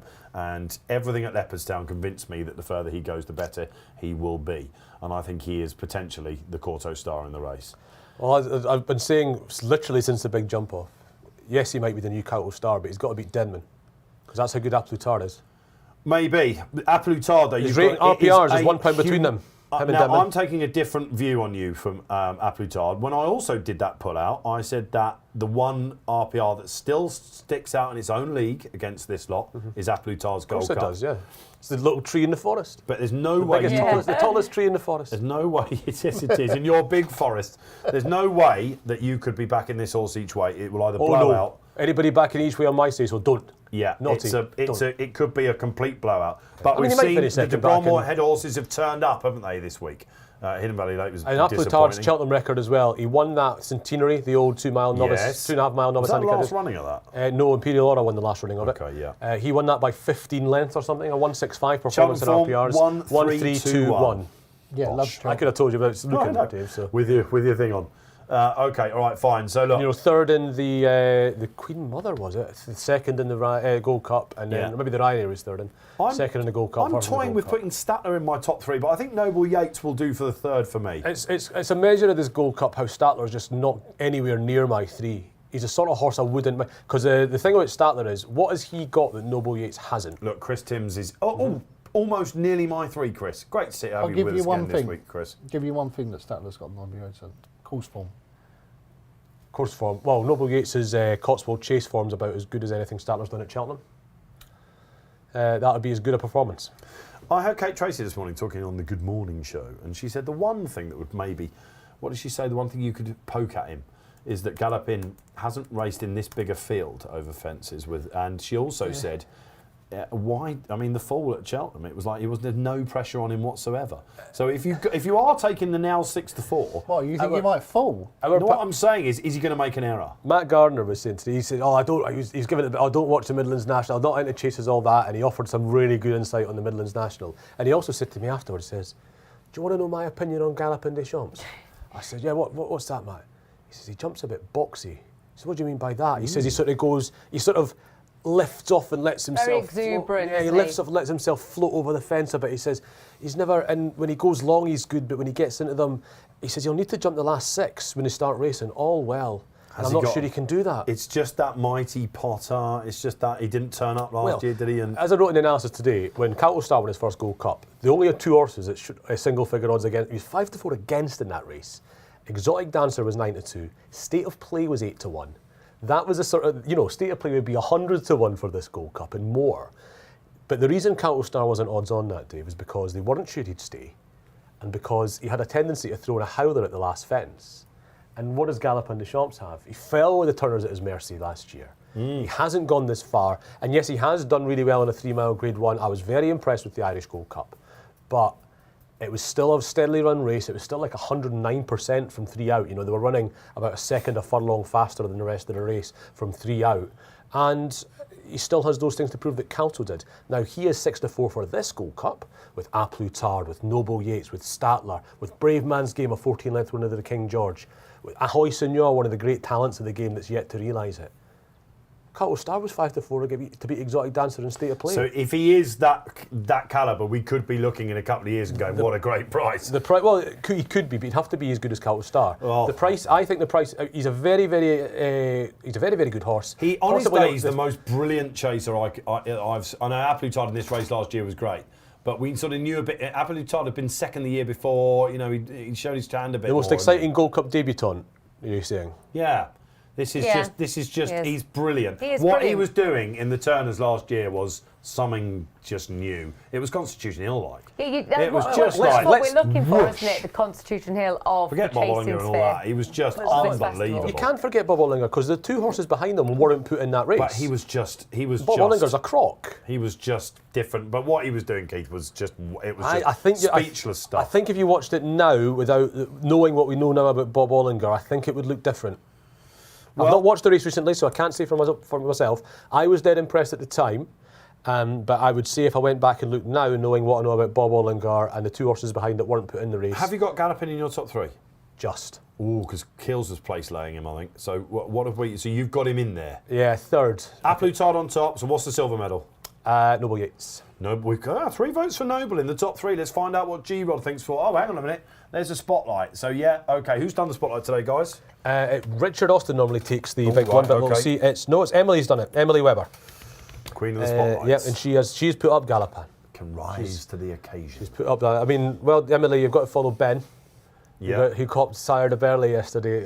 It's such a Ben Hutton bet, that. Well done, Ben. Yeah, I know. It was really cool. He loves to put up, because what people often do, and what I do when I'm spotted, we sort of straight bat it a bit, and we'll mention the big price one we think will run well, but we'll tip the likeliest winner. Whereas Ben goes an extra bit, and he puts up the horse that's a big price. He puts up the horse he thinks is the best value a lot of the time. What's the nap today from the spotlight? It's always the Gold Cup. It's always a big race. So Emily has napped this. Yeah, I mean, it's a spotlight convention. You nap the big race generally. Okay. We've got opinions on Brave Man. Hugo Shallon's come in and asked for opinions on Brave Man's Game. We want to, I think you refer back 5 minutes. We talked about him at length. Really. We have. And what was the summation of Brave Man's Game? None of us would be surprised, and we'd all love him to win. But you are negative on him. Give us your 3, Graeme Rodway. I think that GALOPIN de CHAMPS will win. That's for sure. I like Ahoy Senor, I like Statler, and I like Protectorate. So in that sort of order, behind GALOPIN. Another bit of breaking news: the jockeys are dropping like flies. Davy's been stood down. Has he now? So Sam Ewing rides Conflated. Did Davy ride in the Albert Bartlett? He's probably gone home and retired. I mean, I was thinking. blame him. But we think so, yeah. Who's riding? Is it Jordan Gainford? No, it's Sam Ewing. Wow, who just won the previous race? Jordan Gainford's on Hewick. He didn't win the previous race, sorry, did he? He was on Affordable Fury, sorry. I was on the phone last night with one of my mates, and we're not talking about just a punter down a betting shop. We're talking about a serious trader, and he does. How is Matt? Does it for a living. Does it for a living, and he said I really fancied this horse in the last, but the way Davy Russell's riding at the moment, I couldn't possibly have it on my mind. He said I didn't even bother. There you go. Absolutely. All right, fair enough. So your 1, 2, 3 is GALOPIN on top. I'm having GALOPIN on top. I'll have Protectorat and Statler, and then a Hoist in fourth. I'm trying to work out what the combination is between us for the Injured Jockeys Fun Bet. Noble Yates well, is I in there, think GALOPIN's in there. we'll figure out our combination, but we should have an each way on Protectorat now. 25 to 1's a big old price. We should, That's a shouldn't big we? old price. Betfair Chase winner like that. Sure to be Shouldn't we, placed. Dave? Just Okay. just an each, Mission like, Controller liking it, I think. You've Let's get the app up. You've done with the ground, the sunshine. You've done the convincing, haven't you? Now? Yeah, I just think we'd. To make sure that we're online here, because Let's every have a time little. that I go on this app, it's So how are we going to work out our? If we're having Protectorat, then we can do Aplutar, Galopin de Champs, definitely, and Noble Yates. That's the general consensus, isn't it? Really? Yeah, it's who's up top and who. Oh, we're doing combis. Combis? Oh yeah, we're doing combis. You need to plug it in apparently for some reason. no, it's working, isn't it? Oh, is it? It's working now. I don't know. Mission Controller going on. Might need to plug it in so it goes on the Unplugged. screen. It might be plugged in for AV reasons rather than battery reasons. Right, you're right. We're trying to work out our top 3 and how we're going to play it for the Injured Jockeys Fun. We're doing a combination. We're going to Noble Yates looks a picture actually, and the cheap pieces are back on for the first time since he won the Grand National. No horse ever has won the Grand National and then the Gold Cup. Only 2 horses have done the double ever. It's Lescar, Go and Golden Miller, I'd have said. Bosch, Quizmaster back in form. Sorry, what? I don't think I've missed one this week. Not really. No, you haven't. No. There was one that we had to Google yesterday. I can't remember what. Oh, it was that his present view, the Jamie Snowden horse. Bosch. And Chips again, Keswick didn't miss at the that one either. festival. Right, loads of people watching a Racing Post live for the Gold Cup. We are T-minus 7 or 8 minutes away. They're going round in the paddock. The sun is shining on Prestbury Park. Let's get this bet on then. We've all had 12 G-Rods playing away. Can we all have a thing in the chat? Is the Gold Cup the greatest sporting event in the world? Yes or think no? it definitely is. I think it is. It is the greatest sporting event in the world. The late, great John Motson said in an Irish Field article, I think it was, I've been to 10 World Cups, but the greatest sporting occasion on earth is the Cheltenham Festival, and he mentioned the Gold Cup in his piece as just being the pièce de la I resistance. totally agree. The Grand National is a fantastic spectacle, but you've got to have a lot of luck in the Grand National. You could be the best horse in racing, get absolutely mullered at the first. So the Gold Cup is, to me, You've placed the bet, G-Rod. Yeah, we're on. Right, so this is our Injured Jockeys Fun. It's a right old price, says the panel. Protectorat, 3rd last year, to go to better, hopefully, or even the each way money would be lovely. Definitely see him getting in the 3. I hope he gets. Are we getting 4 places there? Oh yeah. To check actually. You should have been. Oh, come on, you amateur. It'd have to be Manila Indo, because that was 4th before winning a Gold 4 Cup. places have got. Lord 4, Windermere good. was 6th Good. before. I mean, Lord Windermere, look at he's just in a massive I was there outlier, that isn't he? year. he's Yeah. just What a race that I know was. he was the Well, was RSA that would have been 8.76 coming into it. That was the year. There was only 2 good horses in the Gold Cup, and they both bombed. Sylviaco Conti and Bob's Worth. Who was the horse that finished 2nd, Lord Windermere? Can you remember? On his own, It was. or a Giant Bolster, one of the 2. Oh, it was a Wiley horse. It was on his own. Once It's, again. There was some rumours of Graeme Rodway being at the sales last night, by the way. Was there? Who'd he send them to these days? Mullins again. Mullins was. I think Good question. Mullins mucked him about a bit. I get the impression, but that's just what rooting from the outside. Be great to see those I'll train him English for him. Dreamer comes back. You Yeah, what? get Sid You'll Hosey. train him? Yeah, Get well, Sid just Hosey run him to up do a it. hill. Yeah, get him to Sid Hosey. What in Great Dunmow? Yeah, there's not many. Well, I actually think if more proper Gay judges Kellaway's and behind punters Sid trained Hosey, horses, isn't they'd be really good. What I would say about wouldn't training it? horses, Really good. there's so many distinct skills in training horses, and I reckon in terms of placement, Rodders and I would be better than most. I hope so. You're available That's for our hire. job. Yeah. What? Yeah, But, absolutely. but Aren't we all? it is an underrated part of skill in training horses. It's the one that frustrates me I the most agree. about training Planning. horses because I know it. Yeah. Because I'd be good. I'm pretty good at it. My husband's like that. He's really good knowing where to put them, but he'd never want to train a racehorse. But if you could Exactly. get someone Good with a bit of both, you'd be... Well, Lucinda Russell away. has employed a race planner, hasn't she? But if more trainers Is that had Paul? employed a Does Paul do race... that? I think it's Paul. Yeah, no, I used to work with Paul years ago. Did you? Yeah, he's But if ex-time more for it. trainers employed... Let's get the race combination planners, amazing, tricast isn't it? on. That's what the crowd are baying to see as the parade goes past. It's, A it's 'cause it's sea of nice, heads this, at isn't Cheltenham. it? What are we doing then? What are we gonna Galopin's in do? there, yeah? Galopin. Noble Yates. We're not. We're going to. Well, I put ours on top of my pile. We but- said he wasn't each way back, but I think we've got to put him in the 3, haven't we? But if he wins, you know, Exactly. the combi tricast burst. Yeah, I agree. So we're going. That is the combination tricast then of the panel here on Racing Post I Live. like how my 1, 2, 3 is. Pretty It's much. literally my 1, 2, 3. Okay, Come yeah. on. Noble Yates is fascinating. It's the first Grade 1 that Noble Yates is running. Yeah. He hasn't Oh, no, run in so a was while. But this is the thing, you know, other trainers, superstitious types or whatever, would be put off by that. Aplutar. This horse is running a Grand National. He's not going to be scared by a Gold Cup. Yeah, definitely not. But it's just interesting, isn't it? He's run on against all these horses, but this is his Grade 1 debut. I put it like this, right? I don't think this trifecta wins. Right. Thanks, Rodders. It'll pay. Even at the worst case scenario, it'll pay 90 quid. So you're 90 to 1 on to be right. I just well can't, done. I just can't see. My face summed that up as well. I cannot see how.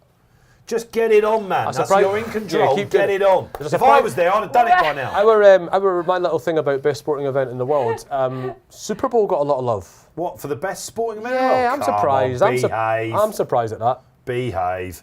Yeah, a lot of. Chris says FFS Rodway. Yeah, get it on. Right, get it on. I cannot see any way in this race that Galopin de Champs and A Plus Tard finish first. It's finished both finishing the first three. I think one of them is going to bomb. Well, look, but we need it in case one of them does. One of them will bomb. I get it. One of them will bomb. We can't bomb. have the whole field, Jim. My street forecast is based on A Plus Tard is the best horse. Galopin de Champs doesn't get home or hits one on the way round. And Noble Yates is the one that's doing best up the hill.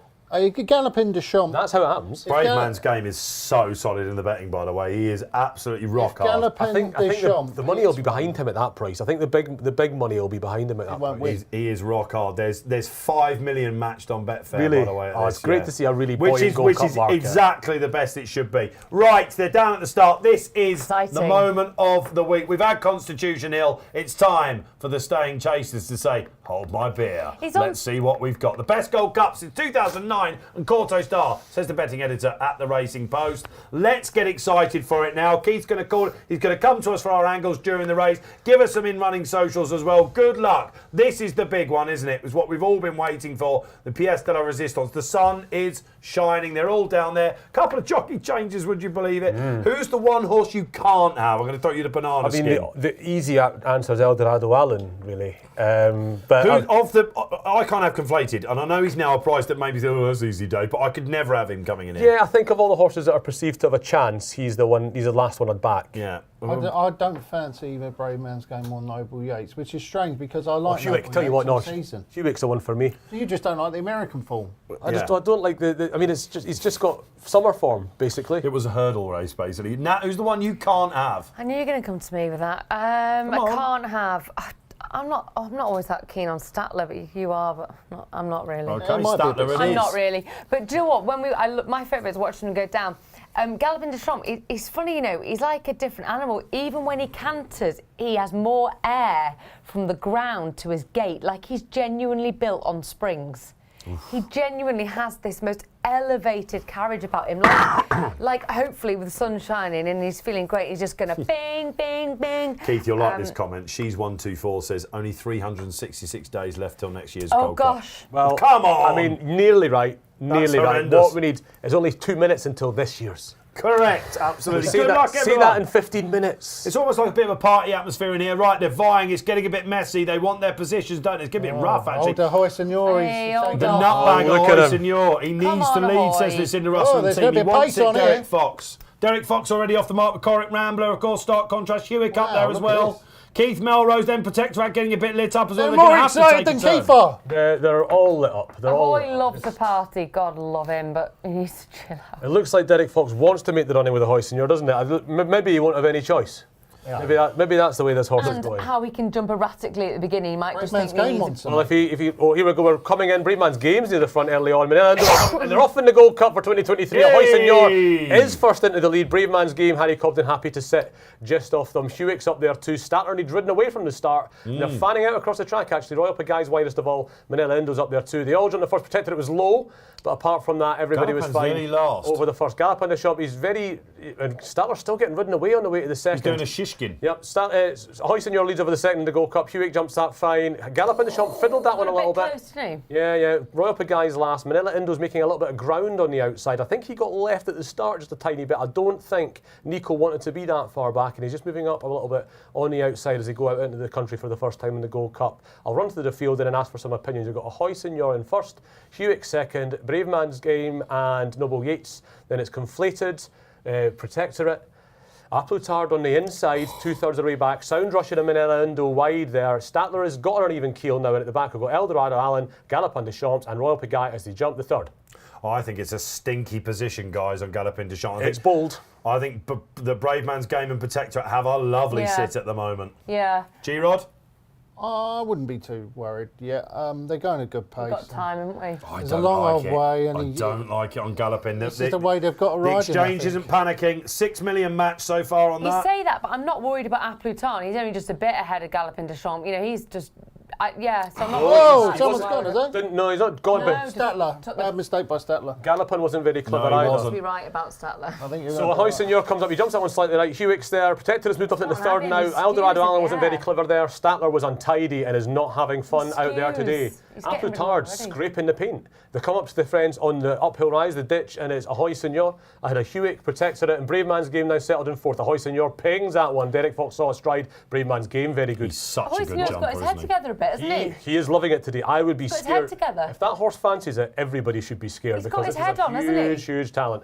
So Ahoy Statler's Senor gone, guys. out in front. Statler is not having fun. I don't think he'll see the first end of the first circuit, if I'm quite honest. Conflated got a wee bit tight there. Statler made another mistake. least that's That's right the on end of that. him. Manila Indo, Nico hadn't sat on him until 10 minutes ago, I dare say, and he's out the back too. Didn't jump that one terribly well. He is usually one of the best jumpers Wow, in yeah, training. he's hating it, yeah. So here comes Ahoy Senor still at the fence with a nice high camera. He's fiddled that one and gone to the right, but he's got away with it. Woo. Noble Yates has gone a little bit further back through the field. He's 2/3 of the way back now himself. And just Conflated gets jumped riddled that away. well. He's He got a did. nice sit. It looks like some of the sort of more ploddy horses are finding this a little bit No, hard. Yates is having to have a little niggle, isn't Yeah, he? Just Manila Indo's a bit wee more ploddy. Statler's a bit more ploddy. Yeah. Paul's Noble Yates a taking bit Galopin ploddy. off the inside, G-Rod. Yeah, he was getting hampered. Every time Aplutard just jumped out to his right, and Yeah. Galopin was getting hampered every single fence, so he's just taking him to Yeah, the Galopin side. is He jumping wasn't- slightly to his right. Yeah, he wasn't very clever then either. No, Aplutard's Manila scraping the Indo's paint. having big reminders now. Manila Indo, Oh, not why enjoying would it. you bother? He's not having a great time himself Statler either. and Manila Indo.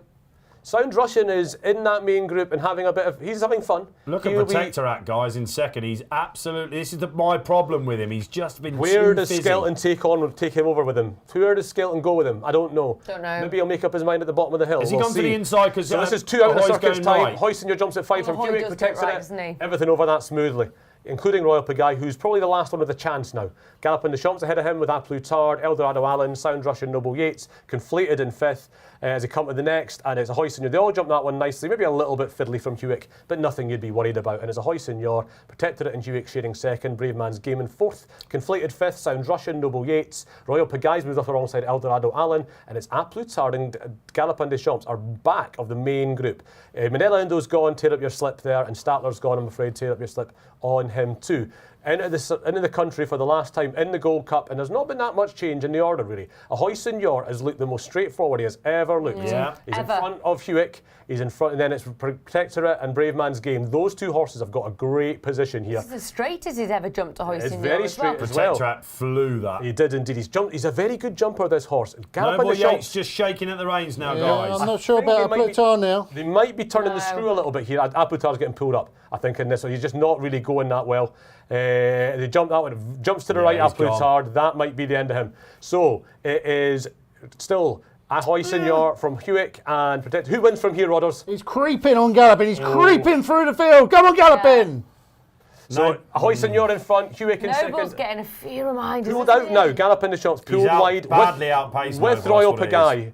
Galopin Des Champs. Hewick got fiddly at that one too. I'd say Galopin. that was Brave Man Game's worst jump so far. It Gallopin wasn't was. bad. He lost a bit of ground too to Gallopin. There's Look still a at lot to Gallopin do. now, he's coming. Slowly sneaking through the field, Galopin. I don't think Rachel's gone. She's got looking better now, Aplutard. Yeah, Hoysenor. just a breath. What is Oh! that? Hoysenor! Aplutard's been hampered. Aplutard's been badly hampered. There's a lot Poor on old there. Hoysenor. That leaves Hewick in front. Does Fox asked for a big one. He put an Oh, extra stride and that was Gallopin. the end. Hewick's in front in the Gold Cup and here's protected by Oh. Hewick abandoned, not his What first a bad mistake. jump by Gallopin Galopin. wasn't great. Wasn't great. Aplutard's he's been hampered. That's the Noble end of him. and Aplutard Brave Man's Game travels, What a protected it test this travels. is. Conflated really moves well in the Yeah, Gold he's Cup. worrying It's me. these 5. It's a Hewick. It's Gallopin protected it. wins. It's Brave Come Man's on, Game. It's Gallopin. completed. It is Galopin Des Champs. Gallopin Top of wins. the hill. Come on, Protected Gallopin. it. Jumps Brave another Man's Game was beauty. good there. Gallopin is really creeping into this one Come now, on, guys. Gallopin. Go, Gallopin's Gallopin. the winner. Hewick's in front, protected at at second. Hewick.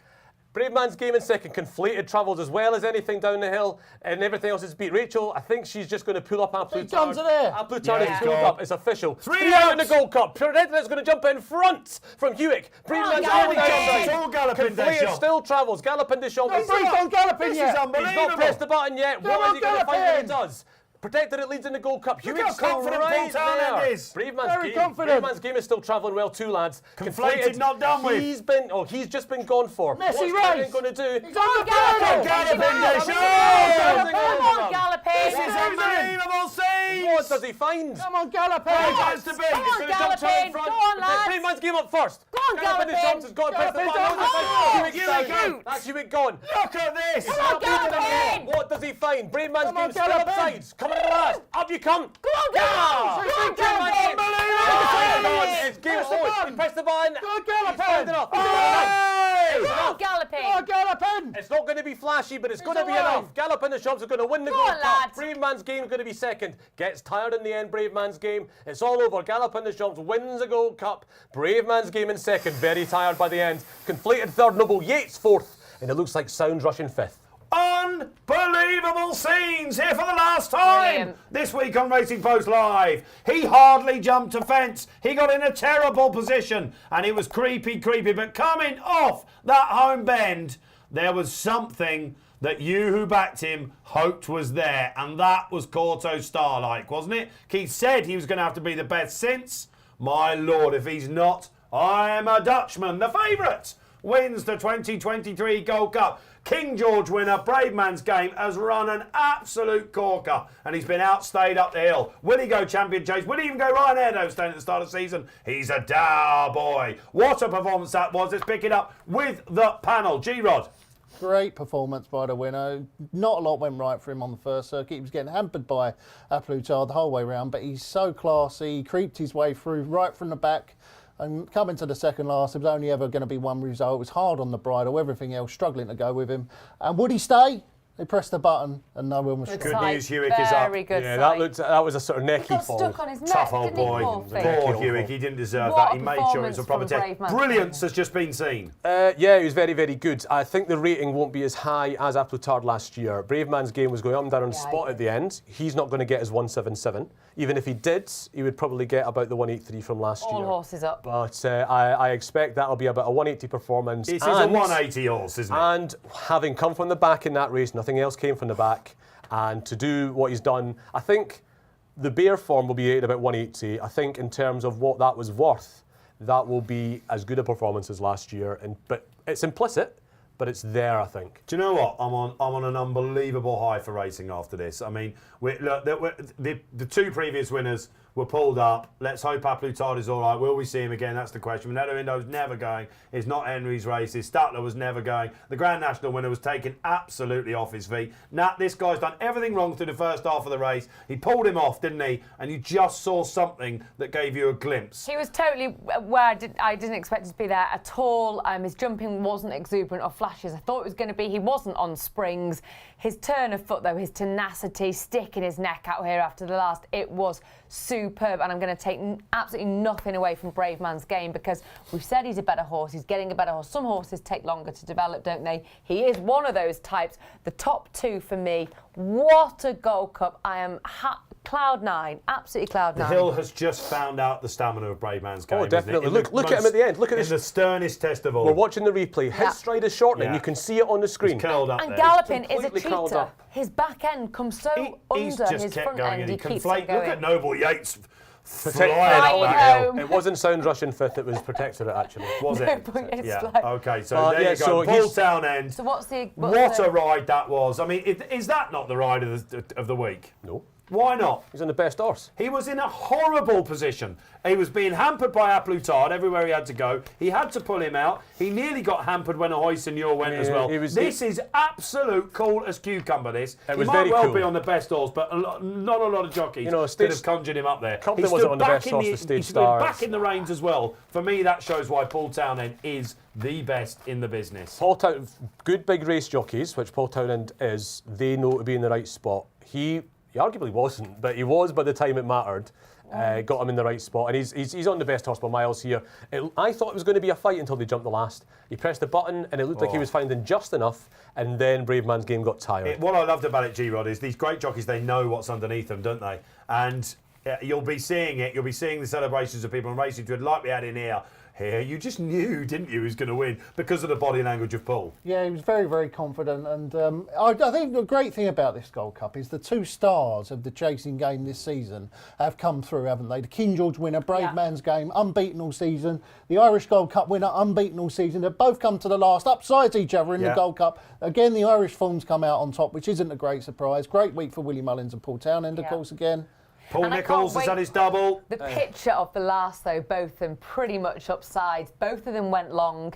That would be. I can't wait to see. I wish, because the thing is, watching that, you know, assuming it's Brave Man's Game got tired, is there really huge amounts between him and, because Brave Man's Game was there. Ability, You know, ability to, he's outspeed. You know, it's probably not in Brave Man's Game's high 170s. Well, he goes back to the King George, doesn't he? So we've got a low 180s horse there. You know, I would have loved it if Brave Man's Game had seen it out, because that would have given you a right ding dong. You knew 100 yards out. You saw Brave Man's Game's stride shorten, and that was the end of him. And he was bang up there throughout, wasn't he? He was. He chased the pace all the way. It was a great old run from him. The worry is now, what do they do with him? Because he can't. It's hard race there. Do you go? You don't go to Aintree. Do you just think go they'll rough King him, George? don't you? Hard race. King George, I think. Maybe Charlie Hall again. Maybe. You could even see when Galopin pulled up. Whoa. What price Galopin for next year's Gold Cup? What do you reckon? 5-2.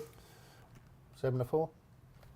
Really? Really? Really? 11:08. 11:08. They cry across the boards for next year. We think we've seen something special. You've been special. There's nothing coming up, is there? Nothing really. I'd probably go to Punchestown. He can do it, can't he? I suppose. How hard a race is he? I mean, horses to challenge. No, well, exactly. Yeah, you're right. I mean, the real whacker we're looking at with Jerry Colorman. Yeah, but not to be at that time, this time next year, to be... what else are we looking at, really? It's been a fascinating and fabulous week. We did our highlights. Constitution Hill was right there. Gallop in the shop. It feels like we've started and bookended the card so well. Thank you for joining me the last 2 days. It's been an absolute pleasure. Cheers, Dave. G-Rod, brilliant. Great to be here. Great to have you Great with your old day. mate, Keith. Yeah, you look happy. Yeah, it's been good. That was my nap of the meeting. Do you remember? Oh, hang on. The score's on the doors. And look. We share it. Well, hand in hand we go. Let's go. Shall we kiss it like Keith did yesterday? Oh, well done. Hand in hand. Natty, it's been absolutely superb 3-day stint for a pregnant woman. Absolutely different class. Well, Constitution Hill, Honeysuckle, Galopin de Champs, I'm sorry, but it was just fairy tale stuff. Yeah, thank you for watching us. Thanks to the guys in the gallery. They've been awesome all week, Mission Control, apart from when it came to the trophy, of course. That's Sam, Will and James in there as well. Well, this has been Racing Post Live. We'll be back with you at Aintree. Don't miss us.